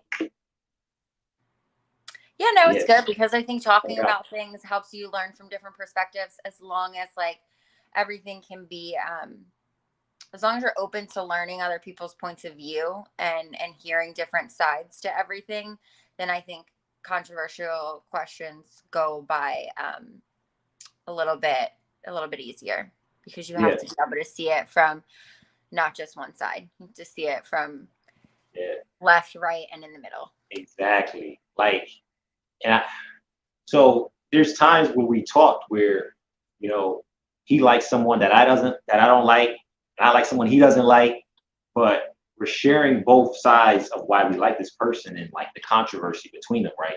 And we're still having a very respectable debate. And he's saying some points. I'm thinking like, oh well, that makes sense. You know, okay, I could change that a little bit. That gets you very far. Like, yeah, very far, guys. Having depth is a really good thing, guys. Quality to have. Not everybody. About that, wasn't I? Just telling you about everybody. Not everybody has it, and that's fine. And not everybody wants that in a relationship. But knowing that you have it, and that's something that you want in somebody else too, is a good start, because you might meet people that don't have that, so you already are going to know off the bat that they're not going to be a good fit for you. You're going to want somebody that feeds that side of you that's in your soul, where like you want to learn more, you want to hear about different things, you want to get deeper with that person. You're going to need somebody in your life that is on that same emotional capacity, because not everyone's emotional capacity is at the same level. Yeah. Let's get the Parker question. He says, on a more serious note, how do you keep the prettiest women interest levels high? Like, I get girls over to text and the interest level drops. So I guess he's saying like from the app, or say he met her in person, to the moment he texts her, it's not. In my opinion, a few things can happen here. If you're thinking about it in terms of there's somebody that's on the apps, maybe they're dating, I don't know, 2 or 3 people, and maybe one of them went, maybe one of those people started to go really well and they decided to get exclusive, so they just dropped off. I'm not saying that that's the best way to just say bye to people, but sometimes it happens because something's going so well and you're swept away in it. And then there's also other cases where maybe you hit a certain point in the conversation and the conversation got stale and nobody ever picked it back up. So maybe conversation just could have ended, but nobody ever jumped back in. Like a few days later, like, hey, I saw, I don't know, this keychain at the store, and it reminded me of something funny that you said the other day. Like, it's a way to bring it back. maybe they were talking about Hawaii and you saw a keychain at the Yeah. store of Hawaii, you know, like something that shows that you thought of them to bring the conversation back would be a good way to recapture their attention, because again, it brings us back to, shows that you were listening and now you're thinking about her without saying you're thinking about her. You're actually showing her a way Yeah. that you're doing that. Exactly. Yeah. I don't Like think I tell guys just a simple double text. A lot of guys like, I'm not ever double text. Like, dude, she probably just forgot, or something maybe did happen. If you just text her again, you guys can sort that out. And communication, like we talked about, once again. and sometimes it just might be that they don't really feel any connection growing from that particular conversation, so maybe they just stop talking. So it could be any one of those 3 scenarios. Oh, okay. So, okay. I guess I was looking at it like the moment he gets her number, like, hey, this is Parker. He doesn't hear from her. I guess that's how. Oh, I was looking at it as like, hey, we started texting, but then it just, dried up. Okay. Yeah. I know all women are different, but how come most women seem to find coffee, tea dates, or a calm walk in the park offensive or not a date? Ooh. I like to refer to it as a meet and greet. And I think they're a great idea personally. Not everyone is on board with this. Even some of my own friends like to have a little chuckle at it. I think it's great because it alleviates any pressure. You show up, you each grab a cup of coffee, you walk through the park, you find out if there's a connection and compatibility. If there's not, it's a very easy way to separate. Hey, we had a great conversation. I just don't see anything here. And you can move on quickly. And then you have your whole day. Or well, and you can flip that into a lunch date or a going to see a movie or doing something fun and adventurous together on a whim because it went so well, and you can flip it over into the next portion of your day. That's why I think they're great. Some people, I think there's definitely a type of girl who take that as offensive, but I don't think that's. Some people take it as offensive because they will look at it as, you don't see my value. I'm not worth a date to you. Yeah. That's the other side. That's a bad way to go about it, right? It's a bad way to think. Yeah. Yeah. But it's also how you're approaching the situation. I think that might alleviate that for some people. Like, hey, I really think it would be a good idea if we grabbed coffee just to see if there's like compatibility there. And if so, we can grab a bite after. If you approach it in that way, it might seem like you're seeing their value and you're respecting their time. But if it's just coming off as like, hey, let's grab a coffee, they might think that you're just not seeing their value and think that they're worth having an actual date with. Yeah, Amber, I agree. Like, I honestly, for the most part, do coffee or tea. I actually never done tea before on the first date. But yeah, coffee, drinks. I rarely ran into a girl where she said, "You're not gonna take me to dinner," or "You're not gonna," I don't think I ever had that happen to me. If anything, I've said no to drinks because at that point, like, I'm somebody that doesn't drink during the week at all. I don't like it for meeting up during the week. Like, maybe let's grab a coffee or a tea, like after work, before the gym if it doesn't work out, or or we can, grab a bite for dinner afterwards. Who knows? But like, I don't want to drink during the week, and I say that to people. I'm just like, hey, I don't want to wake up tomorrow when I have a meeting hungover, or if this goes well. So can we pivot this? So I've said no to drinks before, but other than that, I agree with you. I think most people are gonna be okay.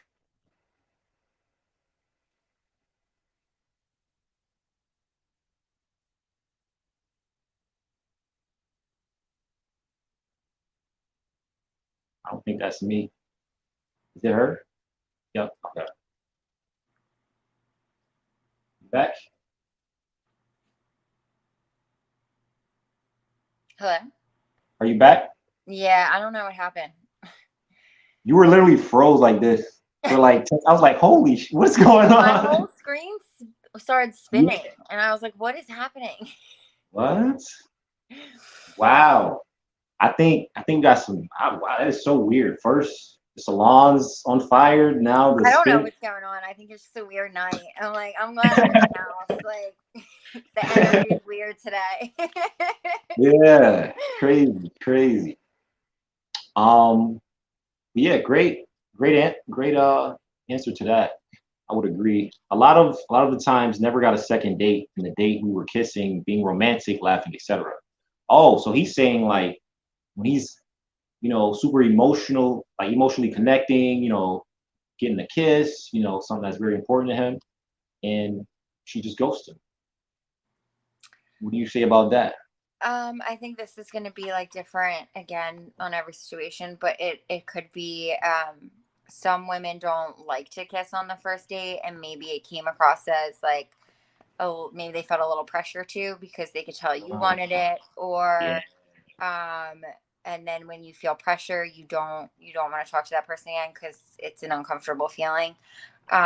Or it could be that maybe they got home and they took some time to think about it, and maybe some of the things you talked about didn't match with some of the things that they're looking for.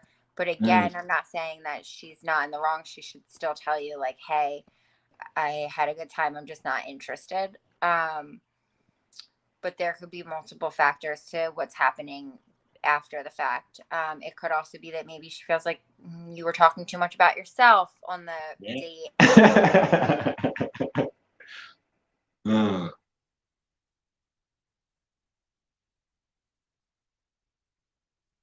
Like we lost her again.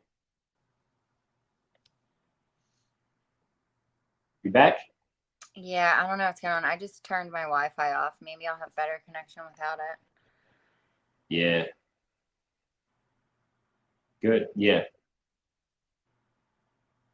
Hopefully it doesn't happen again. I don't want you Yeah. getting dizzy. These technology issues, man. Yeah. But yeah, I agree with her 100%. Like I tell guys, I'm like, bro, it's like you can't move too fast without like she can like it's you have to build enough comfort. You have to emotionally connect enough before you do stuff like that. Because if you do and she feels like there was no substance when she gets home, she's gonna feel like, like either that or she's gonna think that all you want is that since it was too much pressure on that. And now she doesn't even want to hang out with you because she's like, I'm not looking for that, you know? Exactly.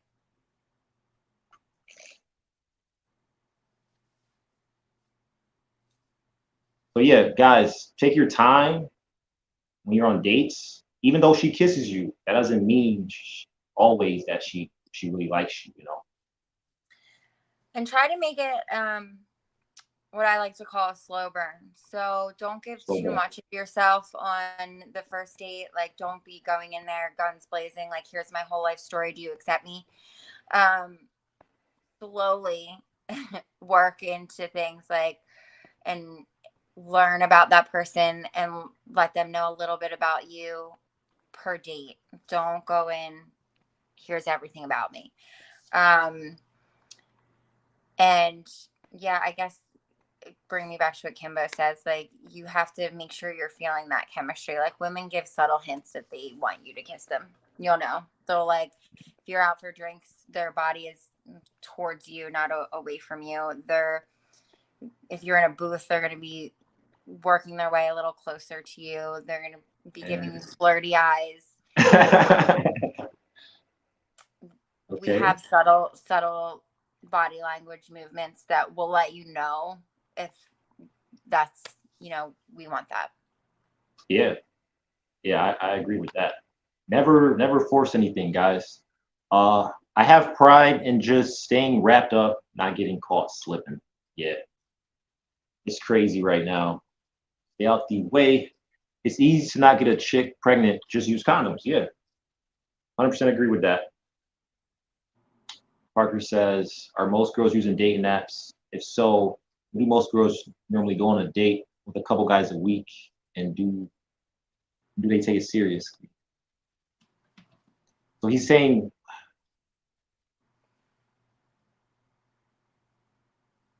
Most women will say in there if they're taking it serious or not. It says in their bio, like okay, it'll say like long-term relationship, casual, or short-term. And if it doesn't, you're absolutely allowed to ask that when you message them. Hey, like, start off with a normal conversation, and then if it's going well, ask them, like, can I ask what you're looking for on here? I'm looking for more of a long-term thing. Are you looking for the same? If they're like, no, I'm looking for a hookup, then you already know that's not what you're looking for, and you can move on. Like, thank you for your time. And you'll know that that's not right for you. You also, women are strategic most of the time if they're looking for something long-term, on what they're looking for in a partner. So yes, they're taking those things seriously. And everybody's needs are going to be, or wants are going to be different, but they might set up 1 or 2 dates a week. I know plenty of women that would not even fathom talking to more than one person at a time. Wow.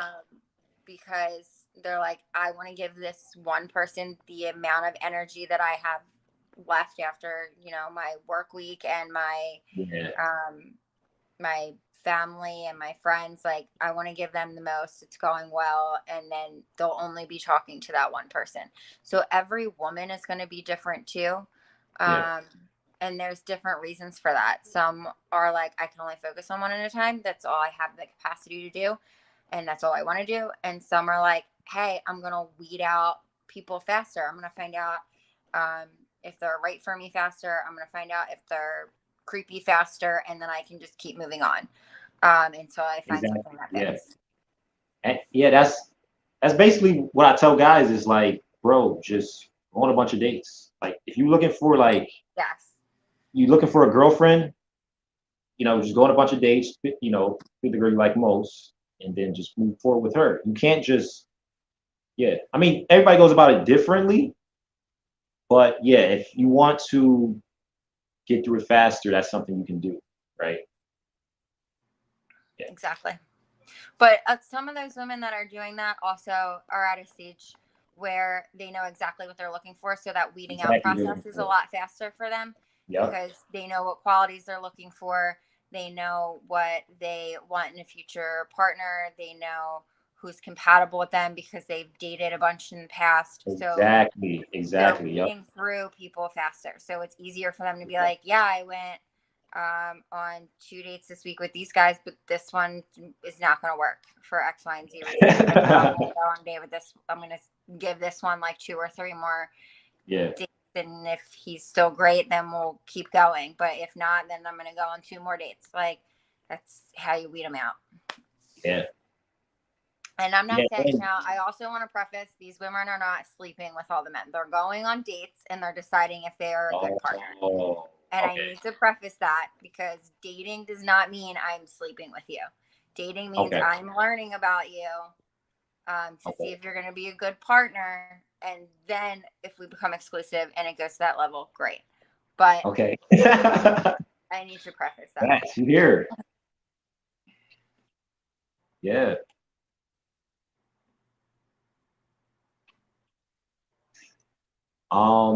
Should we move on to the next one? Yeah, let's hear it. Wow, we're at almost 2 hours. That's crazy. We might, if you want, we can split this up into a second episode. I don't know how many questions you have, or what's easier for you. Yeah, this is fine. We can keep going. You have something to do, or no, I'm going to the Sixers game tomorrow, though. Excited. Ooh.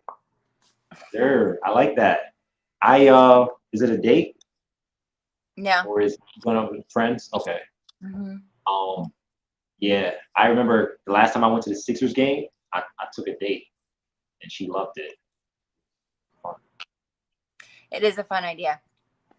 Yeah, I'm telling guys, like when you live in a city, Yeah, I tell guys, when you're living in a major city like Philly, like if you really like a girl, and you're living in Philly, Miami, I don't know, New York, any major city, Toronto, like your first couple dates should be really good, right? Because realistically, if she's really beautiful, I'm telling you this right now, the basketball team and the Flyers and all these guys, they're axing them out. I don't know. It seems common sense to me. Like the ones that are single, I don't know. What do you think about that? Yes and no. The bigger cities like New York, I just think like New York and LA, they're full of beautiful people. So there's a lot of more to cipher through, is how I'll say it. Because there's so many people. I don't think the basketball players are asking all the beautiful people out. But in No, smaller I cities, say this because, not to cut you off, Amber. I say this because I literally dated two girls here in Philly, Philly's and they a were. small city. That's why. It's a small city. Okay, I dated two girls here in Philly. They were. One girl was bragging about going on a date with one of the basketball guys. I'm like, what are you doing? That's Like, yeah, I'm like, I'm done with you. Like, that's weird. It's a weird thing to brag about. Yeah, exactly. And then the other girl, I was dating her, and then well, actually, yeah, we were, a couple dates, whatever. I turned around, yeah, she was dating. She started dating. I don't know exactly who it was. It was somebody on the Sixers. Yeah, We're I a was small like, city. damn, it's So crazy. the players Yeah. have less options in this city, will be my nice way of putting it, than they would in a major city. Oh, okay, yeah, it makes sense. I'm trying to be nice as possible here. Yeah. Our Morse girls. Okay, we talked about that one. This is great. Shout out Parker. Yeah, guys, stop me if I ever go on a crazy tangent because we got some times. Since dating means she's learning about the man, is it unfair to ask the woman to go half on the dates? Ooh. So that's something I think is a great topic. I think that that's going to depend on the person you're going on a date with. So I know some women that are absolutely 110% in on going 50-50, especially the first few dates. And I know some women that are like, absolutely not. Not saying that they're thinking like I'm the prize, but they're thinking, if you asked me out and you want my time and you want to get Right. to know me and you want to prove to me that you're the one I should pick, but you want me to pay my own half, I'm not going to pick you. So some women will look at it as a turnoff and other women will understand it completely. So I think that is a great question and a really tough way to find out, because you're not going to know unless like you kind of ask, like, are you okay with doing 50-50? Yeah, I tell guys just pay the whole tab. Like it doesn't matter. Like I it does personally more harm. prefer that you pay the tab, but also I'm not asking you to take me to dinner on the first date. Yeah. Like I'm looking for Yeah. coffee where I bought my own coffee and we got to know each other as a meet and greet. And then Right. maybe the second one is a casual drink. And then by the third one, now that I know that I like you, we're going on a date. So by that Yeah. one, if you're not paying for it, then I'm not going to keep pursuing this, because this is my third time meeting you at this point. But everyone's different, so it's tough. Yeah. But I agree with Kimbo. I think more times than not, the first date, the guy should pay for. And that being said, make the date that's within your approved budget for that. If that date is only like a couple cocktails, I think that that's better anyway, because if it's not going well, you can get out real quick. Yeah. Right. Yeah, I agree. Like just pay for it. Like money shouldn't be a problem. Like just pay. You know, just boom, boom, boom. Because it's more harm than good. Does more harm than good. One time, funny story. This chick, she was literally, I was so busy or something happened. Like I didn't even really want to see her, but she was asking me out. She's like, "Can I really see you? Can I really see you? Whatever." I'm like, "Cool." Like first date, right? Boom.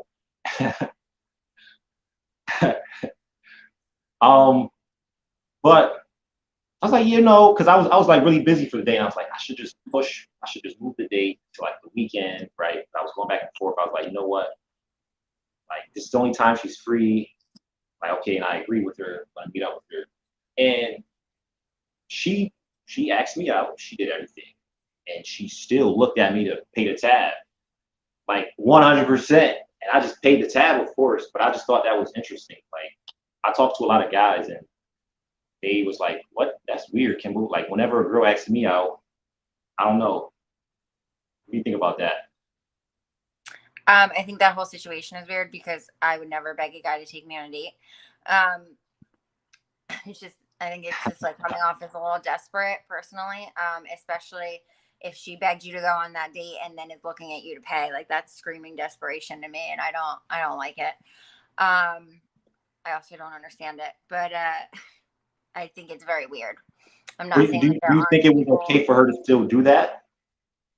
I don't. I would have been like, you begged me to be here. I didn't. Yeah. Yeah. Okay, so I know I'm not crazy. No, because if someone really came to me, that's a two-way street. Like if someone came to me and begged me to go somewhere with them and then looked at me to pay the tab, I'd be like, I could have been anywhere else today. I didn't need to be here. Yeah. So guys, it's the same thing when you ask out a girl, right? She's making time for you and you're doing it, so you should pay, So it shouldn't be a question about paying. And your dates, like she said, should be casual, right? Coffee, like 10 US. Yeah, go on those nice dates when you know this person actually you actually like each other. Then start taking on the super nice dates. You don't need to spend hundreds of dollars on a first date when you don't know if you're gonna like this person. Yeah, that's unnecessary. And anybody that's asking you to do that is delusional because it's not necessary. Yeah. Why are you asking certain questions on the first date? I don't know. What's that about? Why are you asking certain questions? Oh, because you're trying to see if this person is going to be matched with you. Like, for example, you're asking questions like, I want to know what their hobbies and their interests are. One of my biggest ones is traveling. I've swear to God, been on a date with somebody that looked me dead in the face and was like, I've never traveled. I have no desire to travel. The furthest I'll go is the Jersey Shore from Philadelphia. And I was like, this is never going to work. Goodbye.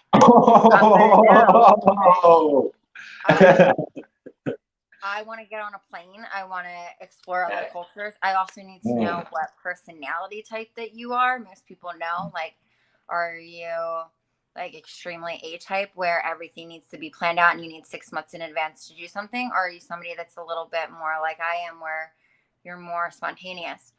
I'm not saying there's anything wrong with being a little A-type, but they're not a good travel partner for me because you want 6 months in advance to plan something. You want everything planned out your entire day to a T. I don't like to travel that way. I like to go somewhere. I like to know where I'm staying. And then I want to just explore. I want everything to be brand new to me. Right? Yeah. Not everybody is like that. So you're gauging questions to see if this person is going to be the type of person that you could do the things that you even like to do with them. Are we going to mesh? Right. So you should be asking compatibility questions, right? And you can work them into a conversation pretty easily. So you can start off by being like, hey, if they're like, what have you been up to these last, few months? Well, I went to Florida and Las Vegas in the last 3 weeks. Oh, you sound like somebody that likes to travel. Yeah, I love it. Do you travel? Like, it's very easily worked into a conversation. So So when the guy says, "Oh, I don't travel," you just like you end the date right there. No, Like, hey, I want to know why. I really want to know okay, why because I don't get so it's it. not a deal breaker. So it's not a deal breaker. Not if you haven't traveled, it's not a deal breaker. If you're not opening to traveling, it's a deal breaker because Okay. I'm not gonna stay here and never go anywhere. I'm not gonna Yeah. have an issue down the line if I want to go somewhere and you're mad that that's what I want to spend my money on. Like, no, it's my money. I'm gonna go somewhere, but I want somebody to do it with me, So it will ultimately be a deal breaker if you don't want to do it. But everyone has different deal breakers, right? So somebody else's could be like, hey, in the future, are you somebody that wants children or doesn't want children? That is a huge deal breaker for a lot of people. If you Yeah. say like you don't want children and somebody wants a family, that's never gonna work. Yeah.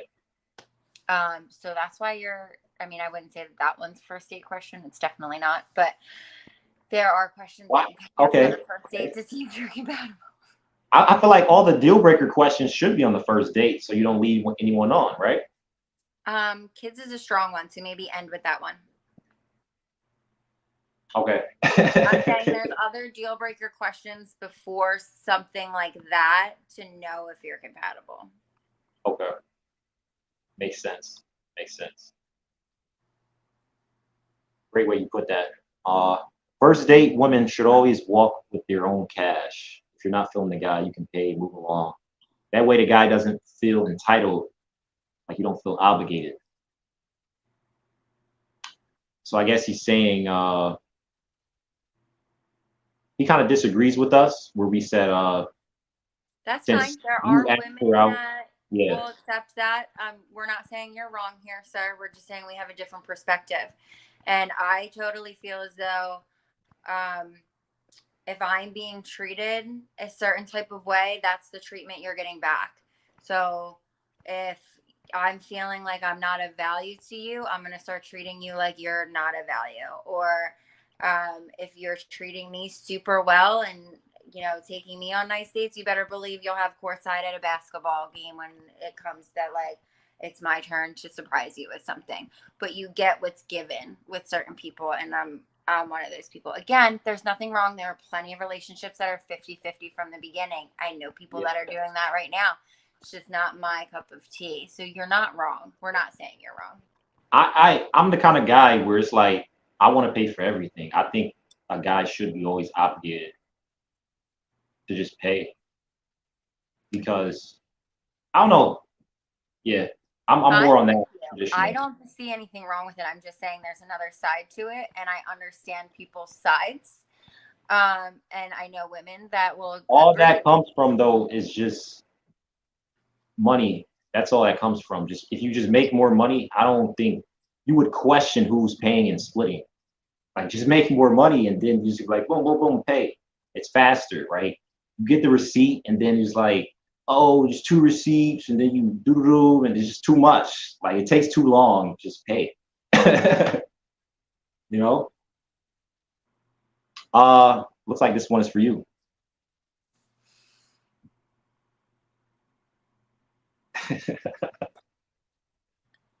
That sounds like a really nice offer. Okay, Dean. Okay. So back to the chat questions. Look like we have why are women surprised guys go for sex on the first date when there's a high chance the first date will be his only chance because second dates are rare. So I feel like you're generalizing women here as a whole instead of just certain women, and that's where one of the problems lie. And I feel as though some men think that sex is expected after taking somebody on a date. Sex is not an expectation.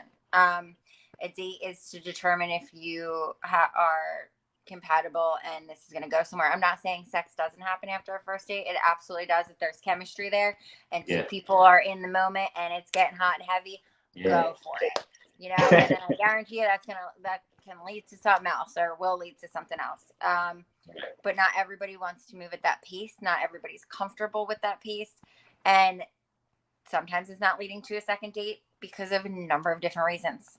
Did they Yeah. feel that you weren't compatible? Did they feel that there was no chemistry? Did they feel that it wasn't that you were forceful? Did they feel that you weren't listening? Did they think that you came to the date looking like a slob and not even trying? Like, there could be a number of different reasons that you're not Exactly. getting that second date, but you have to analyze the date as a whole. Exactly. I literally, like 2 weeks ago, was just walking a guy through this on a coaching call. I was like, he's like, oh, we're not going to get the second date, whatever. And I'm like, let's figure out how the date went first. Let's look at the date and see what happened and see if you have a good chance of it, right? Because that's the best way to go about it. You have to know, you have to be aware of what you're doing, what you're saying, what she's saying. You can't just forget everything all from the date. You have to, you have to listen. It's very important, right? Yeah. And you have to like understand when you come back from that date, analyze how it went as a whole. Like, did you feel that you actually like this person? Did you actually learn anything about this person? What you learned, is it something that's good for you? Like, don't just look at it as like, oh, she was hot. Like, great, there's a million hot women. Do you actually like her? Do you actually have common things to talk about, common interests, Yeah. common political views, common religious views, common things that you want in the next few years of your life? Whatever you decided to talk about on that date, maybe it got that far in a conversation, maybe it didn't, but know if you actually like this person. Yeah. And if 100%. you did, why? Exactly. Why? I'm gonna text my friend. That's not good. Yeah, you have to know, like, and we talked about this, like, before you can even be so, I want the second date, I want to see her again. Like, what kind of girl is she? Like, what did you learn from her? Do you even like her? Right? Before you start hoping for the next date and the next step and the next this and that, like, sit there and listen and ask, would she like, my new dog? Is she a dog person? Right? I don't know. Like, does she have a flexible schedule? Ask her these things to see if she's worth dating, right? Exactly. It's not just a place to just talk and just ramble. Like, it's a date. So figure out if you actually want to see her again, Yeah. The next question is Swerve.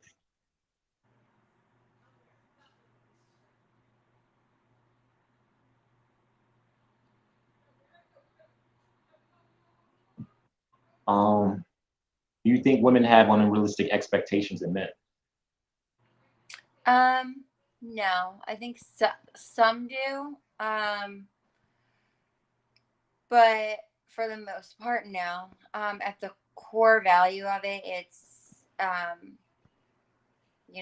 other than love, it's security, and the emotional and mental capacity and intelligence. Like, in my opinion, there's three parts that you're attracted to: the physical, the mental, and the emotional. And you need all three to have a relationship thrive. You have to have that physical aspect, you have to have the mental and the emotional. If you're not providing all of those, it's not going to work. So I don't think it's unrealistic, but I think you get down to those core things and you work on them, everything will be fine. And I think one of the biggest things today that I've seen is that I've heard from most women is men aren't even giving the bare minimum anymore. Like, bare minimum being like, they don't want to pay for a coffee. They don't want to open a car door. They don't want Really? to text a good morning. They Wow. don't follow through with a plan. They don't pick a date. Wow. or they'll pick a day, but they want you to pick the date. They're just getting lazier and lazier, and they're like, that's bare minimum standards. And there are a lot of guys out there, not all, but a lot, that aren't even meeting bare minimum standards, and it is pitiful. Again, it's not all of them, but it is happening a lot. Yeah. Yeah, I agree with her. She's smart. She's that's why I got her here, guys. I can agree with her. Getting double the advice, all right? You're learning twice as fast right now.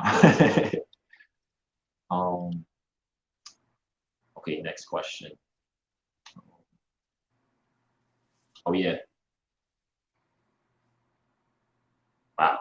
I got a guy texting me on iMessage, and I got to bounce back to WhatsApp. It's a mess. I'm trying to tell everybody it's WhatsApp. It's WhatsApp. All right. Is there a really a such thing as a bad texter? Yes. Yeah. I don't feel the need to text someone all throughout the day. Like, I have a job. I'm not going to answer you all throughout the day. I'm doing my job. But a simple good morning, a good night, goes a long way. Maybe even at some point during the evening after the day is done, like just saying, hey, I hope you had a really good day. Something as small as that. You can be like, hey, they'll respond like, hey, thanks. I'm glad you were thinking of me. I hope you had a good day too. And then you can continue a conversation from there. Yeah. If you're somebody that's like already a couple dates in, and yeah, there are bad texters, because I dated a guy one time who would text me on a Friday night at like 10 p.m. after been dating a few months and be like, so do you want to hang out tomorrow? No, I already have brunch plans with my girlfriends at 2 p.m. Like, you would know that if you asked me what my plans were this weekend and what availability I had to see you.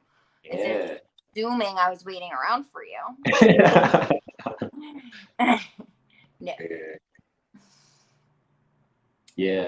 But you said you like to be spontaneous, I thought. I do like to be spontaneous. There's a difference between like spontaneous and laziness. So spontaneous is being like, hey, what are you on a, I don't know, Wednesday? Hey, on Saturday, I have a surprise for you.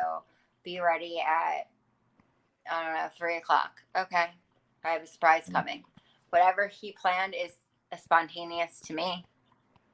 Yeah. Or, hey, do you have anything going on this week, this X week of the summer? No. Okay, keep it open. All right, I'll keep it open. And then keeping it open and spontaneously like planning a trip together somewhere or something. Like, oh, let's pick a place on the map with our eyes closed and just pick a spot and wherever it lands. Like, you know, not yeah. Where it's like Friday night, oh, I think I want to hang out with you tomorrow. Like, what are you doing? That's not spontaneous. It's lazy. I have plans about it. Yeah, guys. She's telling you, you know, it's a solid piece of advice. Take notes. All right, it's golden. What's the ideal first date? Oh yeah, we already answered that, right? I think so. Coffee. Yeah. What are some red and green flags in a man? Ooh. You said green was the travel, right? What's that? At least one of them. You said you like guys, like a green flag in a guy is travel. Like that was one of them, right? Or for me, that's not going to be the same thing with everybody, but I would say core green flags are humility, empathy, loyalty. Let me think here. Humility. How would you know he's loyal on the first date? You're not going to know that on a first date, but you'll know if he's humble on a first date and he's not coming from a place of ego. You'll know a green flag is like also how you're treating the wait staff. Are you being polite to them? Are you like, get me this now? you know, they're human beings. So I think a green flag is being kind to people. And you'll be able to see that. I think a green, what else could be a green flag? If he's pulling open the door for you, if he is pulling out a chair for you. And again, showing genuine interest, if we're going based off of a first date. Red flags, you're late, you're sloppy, you're a terrible communicator, you're being rude to the staff, you're only talking about yourself, you're not asking any questions about me. So you really just want somebody to sit here so you can vent to. The way you are talking about the people that you're in the conversation, like if you're talking to me about your friends and you're talking negatively about your friends or your family, that's a red flag. It's just all signs that you're not, you know, a very nice person. Yeah. And you're not respectful of other people. Yeah. I think, like, to me at least, I'm starting to realize, like, respect is probably, to me, like, I value that a lot, like respect. And I feel as though if you can show her you're a respectful guy, you know, like you're polite, you're understanding, you don't even really curse on the first date, you know. I don't know, but or you don't. Another thing is just like you don't disrespect other women around her at all. Yes. Honestly, just at all. You know, so just be respectful, and I feel like it goes a long way. I agree. Most men, the men most want, women want don't jump. That's a long one. Can you read that one, Amber? Let's see.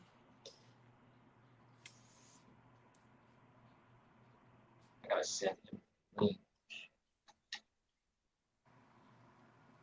Is the one that says the men most women want don't have to jump through hoops to get sex from them, which is why they put bare minimum, and there are many men who will do this but don't meet minimum physical attraction level.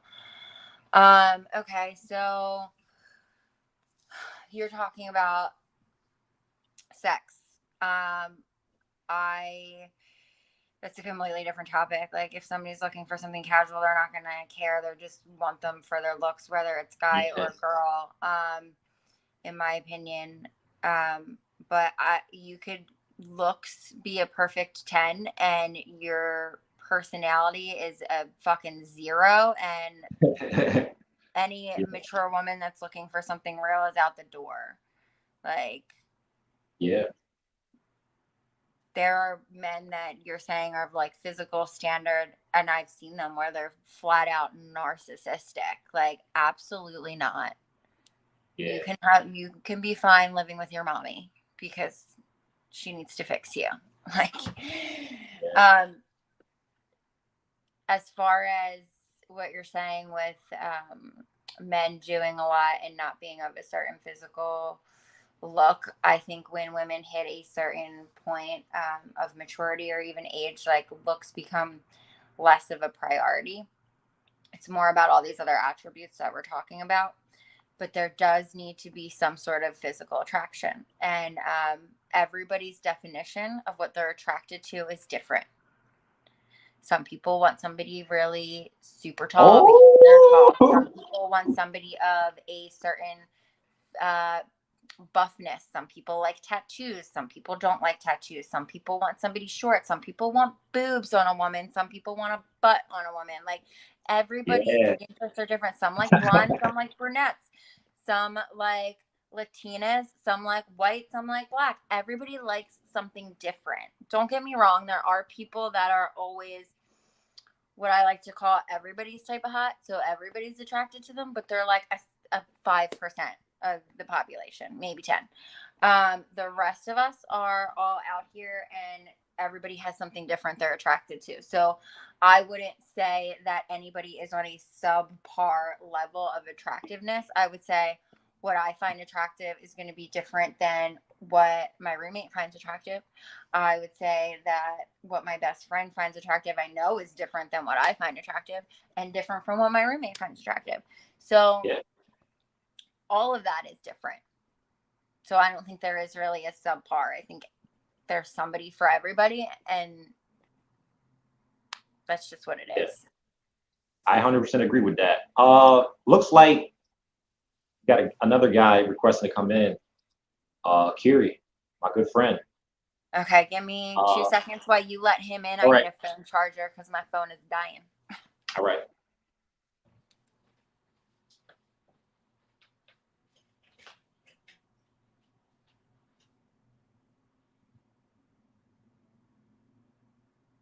Yeah, Slit Boy.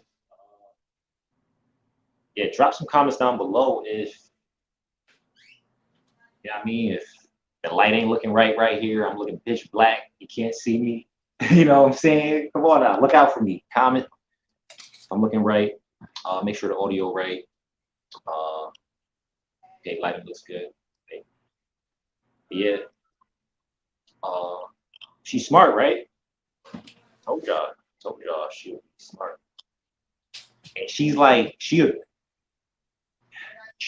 essentially understands both parties. You know what I mean? And she always has something that you can relate to, right? And she's very good at that. That's why I like talking to her. Yeah, you can. AT was good. Yo, can you hear me? Yeah, how you doing? I'm good. I may or may not be driving. Okay. Okay. I need to relocate so I can charge my phone. So here we go. Okay. So I brought someone in, AT. He has some questions for us. Okay. Wait, hold on. So I'm gonna be honest. I literally saw you talking about this, and I just kind of hopped on. I wasn't even sure what. I apologize for coming in a little underprepared, but I wasn't even sure what we were talking about in general. So I was just kind of curious if you could fill me in just briefly, if possible. Oh, yeah. For sure. Yeah, we're just talking about a lot of different dating dynamics. Sure. Honestly, we can jump on the next question. He's a smart guy, like really smart guy. So. Okay. All right. You can, This would be very interesting. This would be very interesting. Yeah, so let's. Here are the numbers displayed on your device.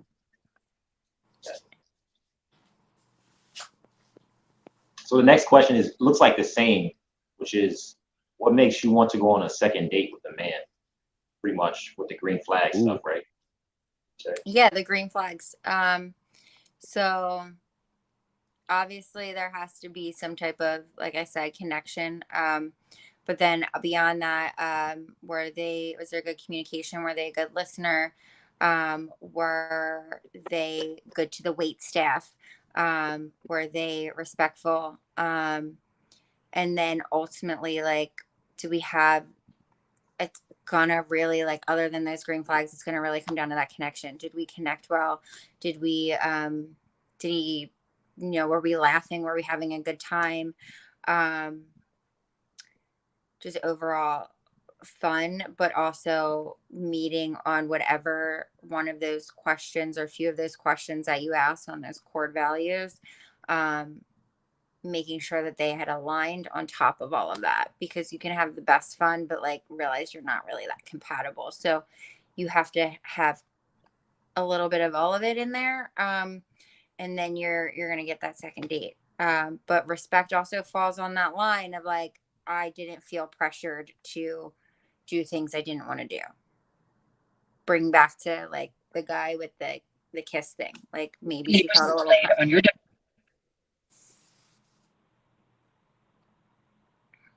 You say something? That came from me. My bad. I'm in my car and my Bluetooth is all kind of messed up. I did have a question though, if I can. I don't want to cut anybody off. Yeah. Yeah. So I know you said, like, and I've heard this from women as well, like the whole thing about, being a good listener. And I was kind of curious, do you have like specific examples of like what that really entails? Like obviously, you want to respond to their remarks and maybe ask more questions and like ask questions that are more just instead of just saying, "Oh, that's cool," kind of ask like actual questions to kind of see maybe what the girl's been talking about. But I'm in general, I'm kind of curious what you mean by a good listener. Like, give me an example of Okay, what that would so look like. it's like if you're opening up the conversation and you're start talking about your life, or I'm trying to think of like the last date I had where this happened. Okay. A guy asked me one question, I responded, and then he went on a tangent about himself for the next hour. Wow. There was no back and forth communication after that. He had asked Sure. me one question, I responded, and Wow. I asked him a question back, and he literally went on a tangent for the next hour of all of these things that like he's been doing and he does and blah blah blah. And at some point I honestly was just eating my food and I checked out because I'm like, you don't even care, you just want somebody here to listen to you speak, in my opinion. Yeah. Like, so a second date didn't come from that. So just simply He was letting nice. her talk. You say. He was nice and he like overall, but he didn't seem like he wanted to actually get to know me. It seemed like he wanted somebody there to listen to him, like a therapist. And I was like, okay, like I literally left there baffled. Interesting. It's funny. So it's funny you say that. So based on my experience, and I've had girls tell me the almost exact same thing that you said. But I've also seen it kind of being a point where maybe I talk too little, and then they get almost the same, like, oh, I didn't really learn much about you, and then maybe they don't want to go on a second date.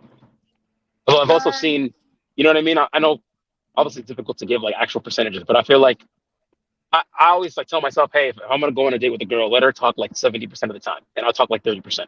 That's kind of like where I think it's like the I don't happy think medium. that's a good statistic. There should be a happy medium. It You should think be so? a 50-50 Okay. conversation. Yeah, like Okay.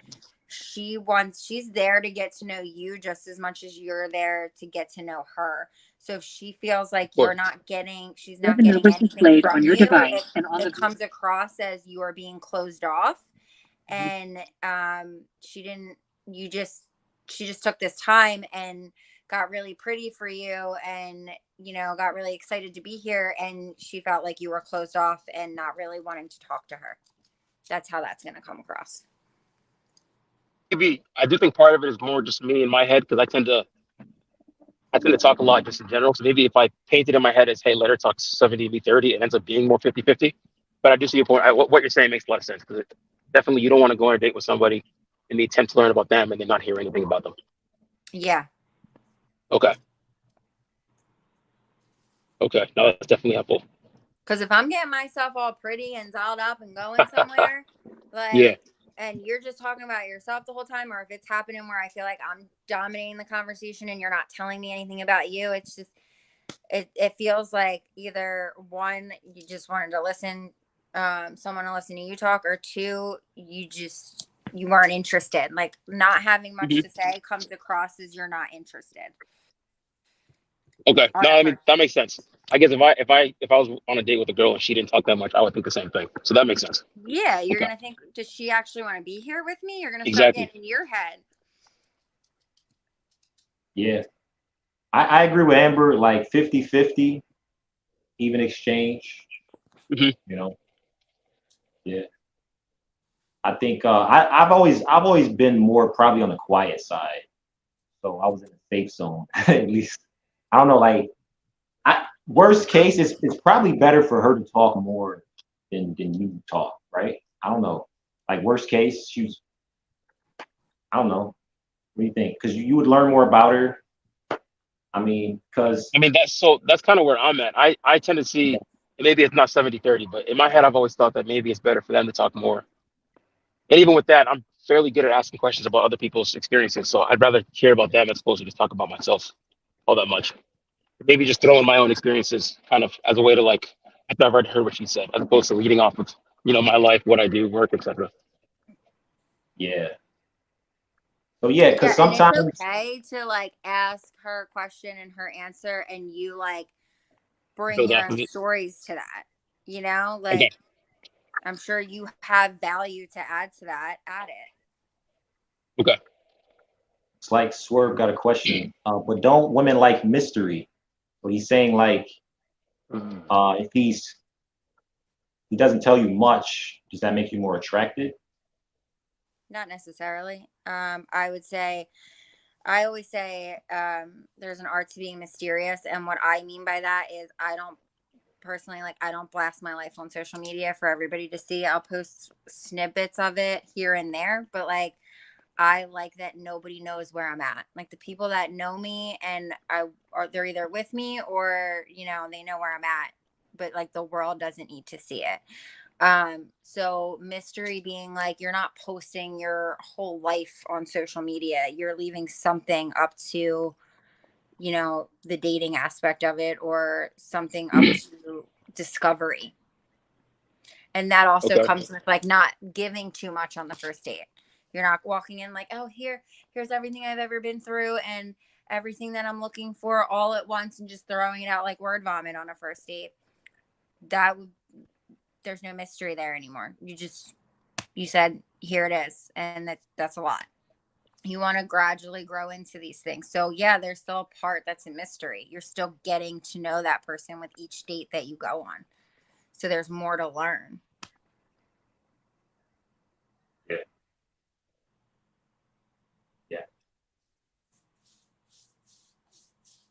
So let's move on to the next question.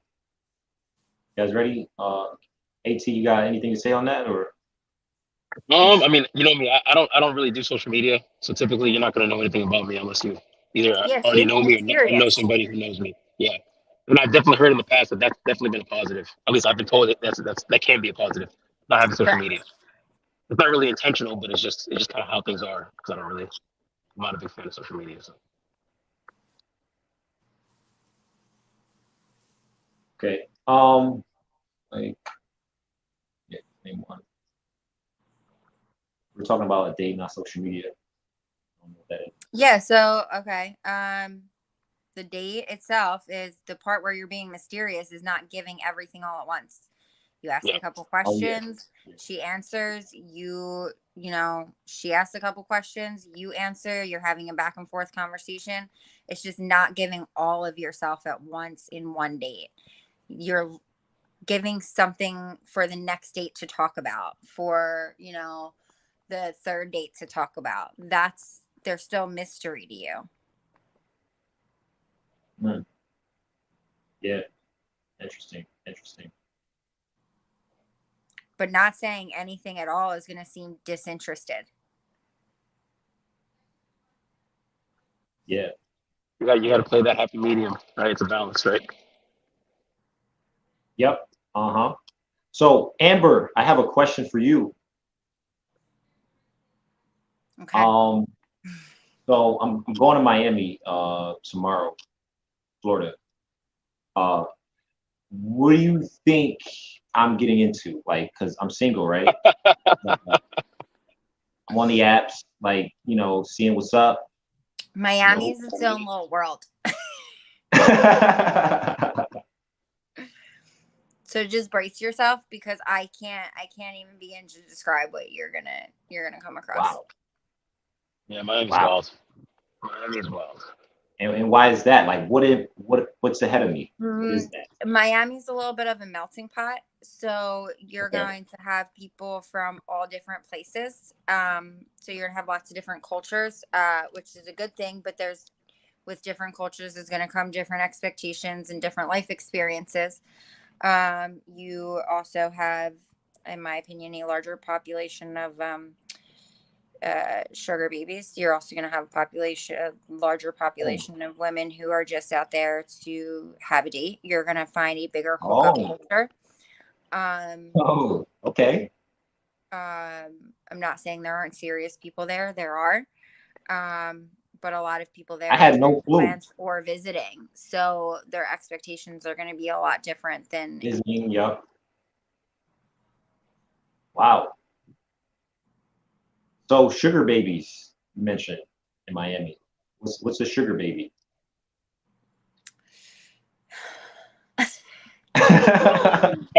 Where do you start, right? I'm trying to keep things clean. We're on YouTube. So older men with lots of money and younger women.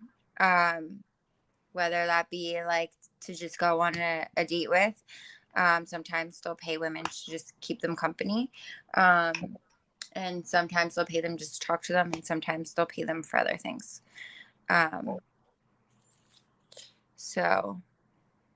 Oh, that's okay. That makes okay.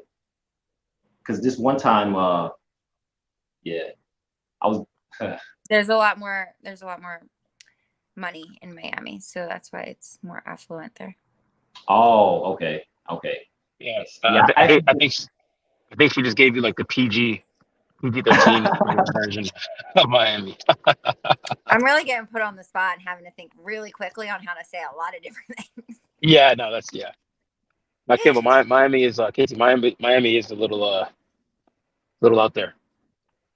It's like a different. I saw this to bring up prompts again from earlier.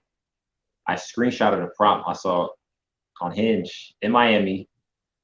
She said the way to win me over is money. See? I liked it, and she matched with me. So Well, enjoy. that means you're going on a date with her. You already know you're paying, but you would have done that anyway. Okay. But she might want to take you in the Gucci store and have you buy her a purse when the date's over. Really? Just know what you're walking into.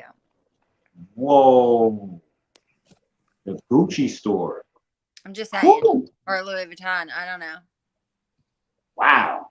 Okay. So it might happen, it might not. So don't say I didn't warn you. so I'm likely setting myself up for a woman like that. She just told you the way to win her over is money. Okay. If I told you the way to win me over is money, I'd be like, okay, where's my weekly allowance? Like, that's what I think. Okay. I saw another one in Miami. She said, my love language is being spoiled. You guys can see that. Yeah, I think you're walking into a trap, my friend. He's purposely walking himself into a trap. Like, you know what you're looking at. But then again, there's nothing wrong with this. She's being completely upfront that she wants to be spoiled, and there are men that want to spoil her. So either you're one of those men or you're not. So if you're not, she's saying kindly move on. I'm being upfront about what I want. Yeah, and that's why I liked it, Oh. What? Yeah, there was nothing wrong with the other woman's money comment either. She's being very direct, and some people are going to take offense to that. There's nothing wrong with it because there are people that will give that to her. Like Swerve says Miami is a trap. Is that true? A trap for what? I think it's only a trap if you don't know what you're getting. Correct. You're getting yourself into. You're willingly walking into these ones. Yeah, like I'm not gonna. Yeah. Yeah, like you know exactly what you're doing. Like you don't marry a girl who's been divorced 5 times and then say, "Oh, I'm surprised she divorced me." You know what I mean? Like you know exactly what you're doing. If that makes sense. So. Okay. I had another. Should we let Dean on? Sure. And then after Dean, I'm gonna hop off because I'm getting tired. Your girl worked all day today, and we're pushing close to midnight here. Yeah, this was great. I loved it. I'm tired too. Yeah, I think I gotta get up at like 4, 7. I would like my beauty sleep. Yeah. All right, Dean, you got 30 seconds to join the lobby. Timer starts now.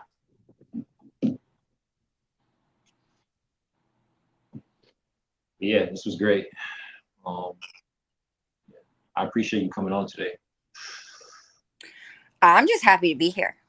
I'm glad I can, like, everyone has been super wonderful. Honestly, I feel like everyone's been receptive and everyone's, been looking at things from different points of view. And I think that's a really good way to look at not just these topics, but life. Everybody doesn't come from the same place, so everybody's experiences and expectations are going to be different. Yeah. Timer's up, Dean. All right, we're gonna wrap up this live. Yeah. But yeah, I'm tired. I'm exhausted, guys. Thanks for coming in. Got a lot of support today. Yeah, thanks Amber too. Say thanks to Amber. She was great. Thanks, everyone. Thank you. All right, I'm gonna end it. Amber, I'll text you. Okay. All right, bye. Bye.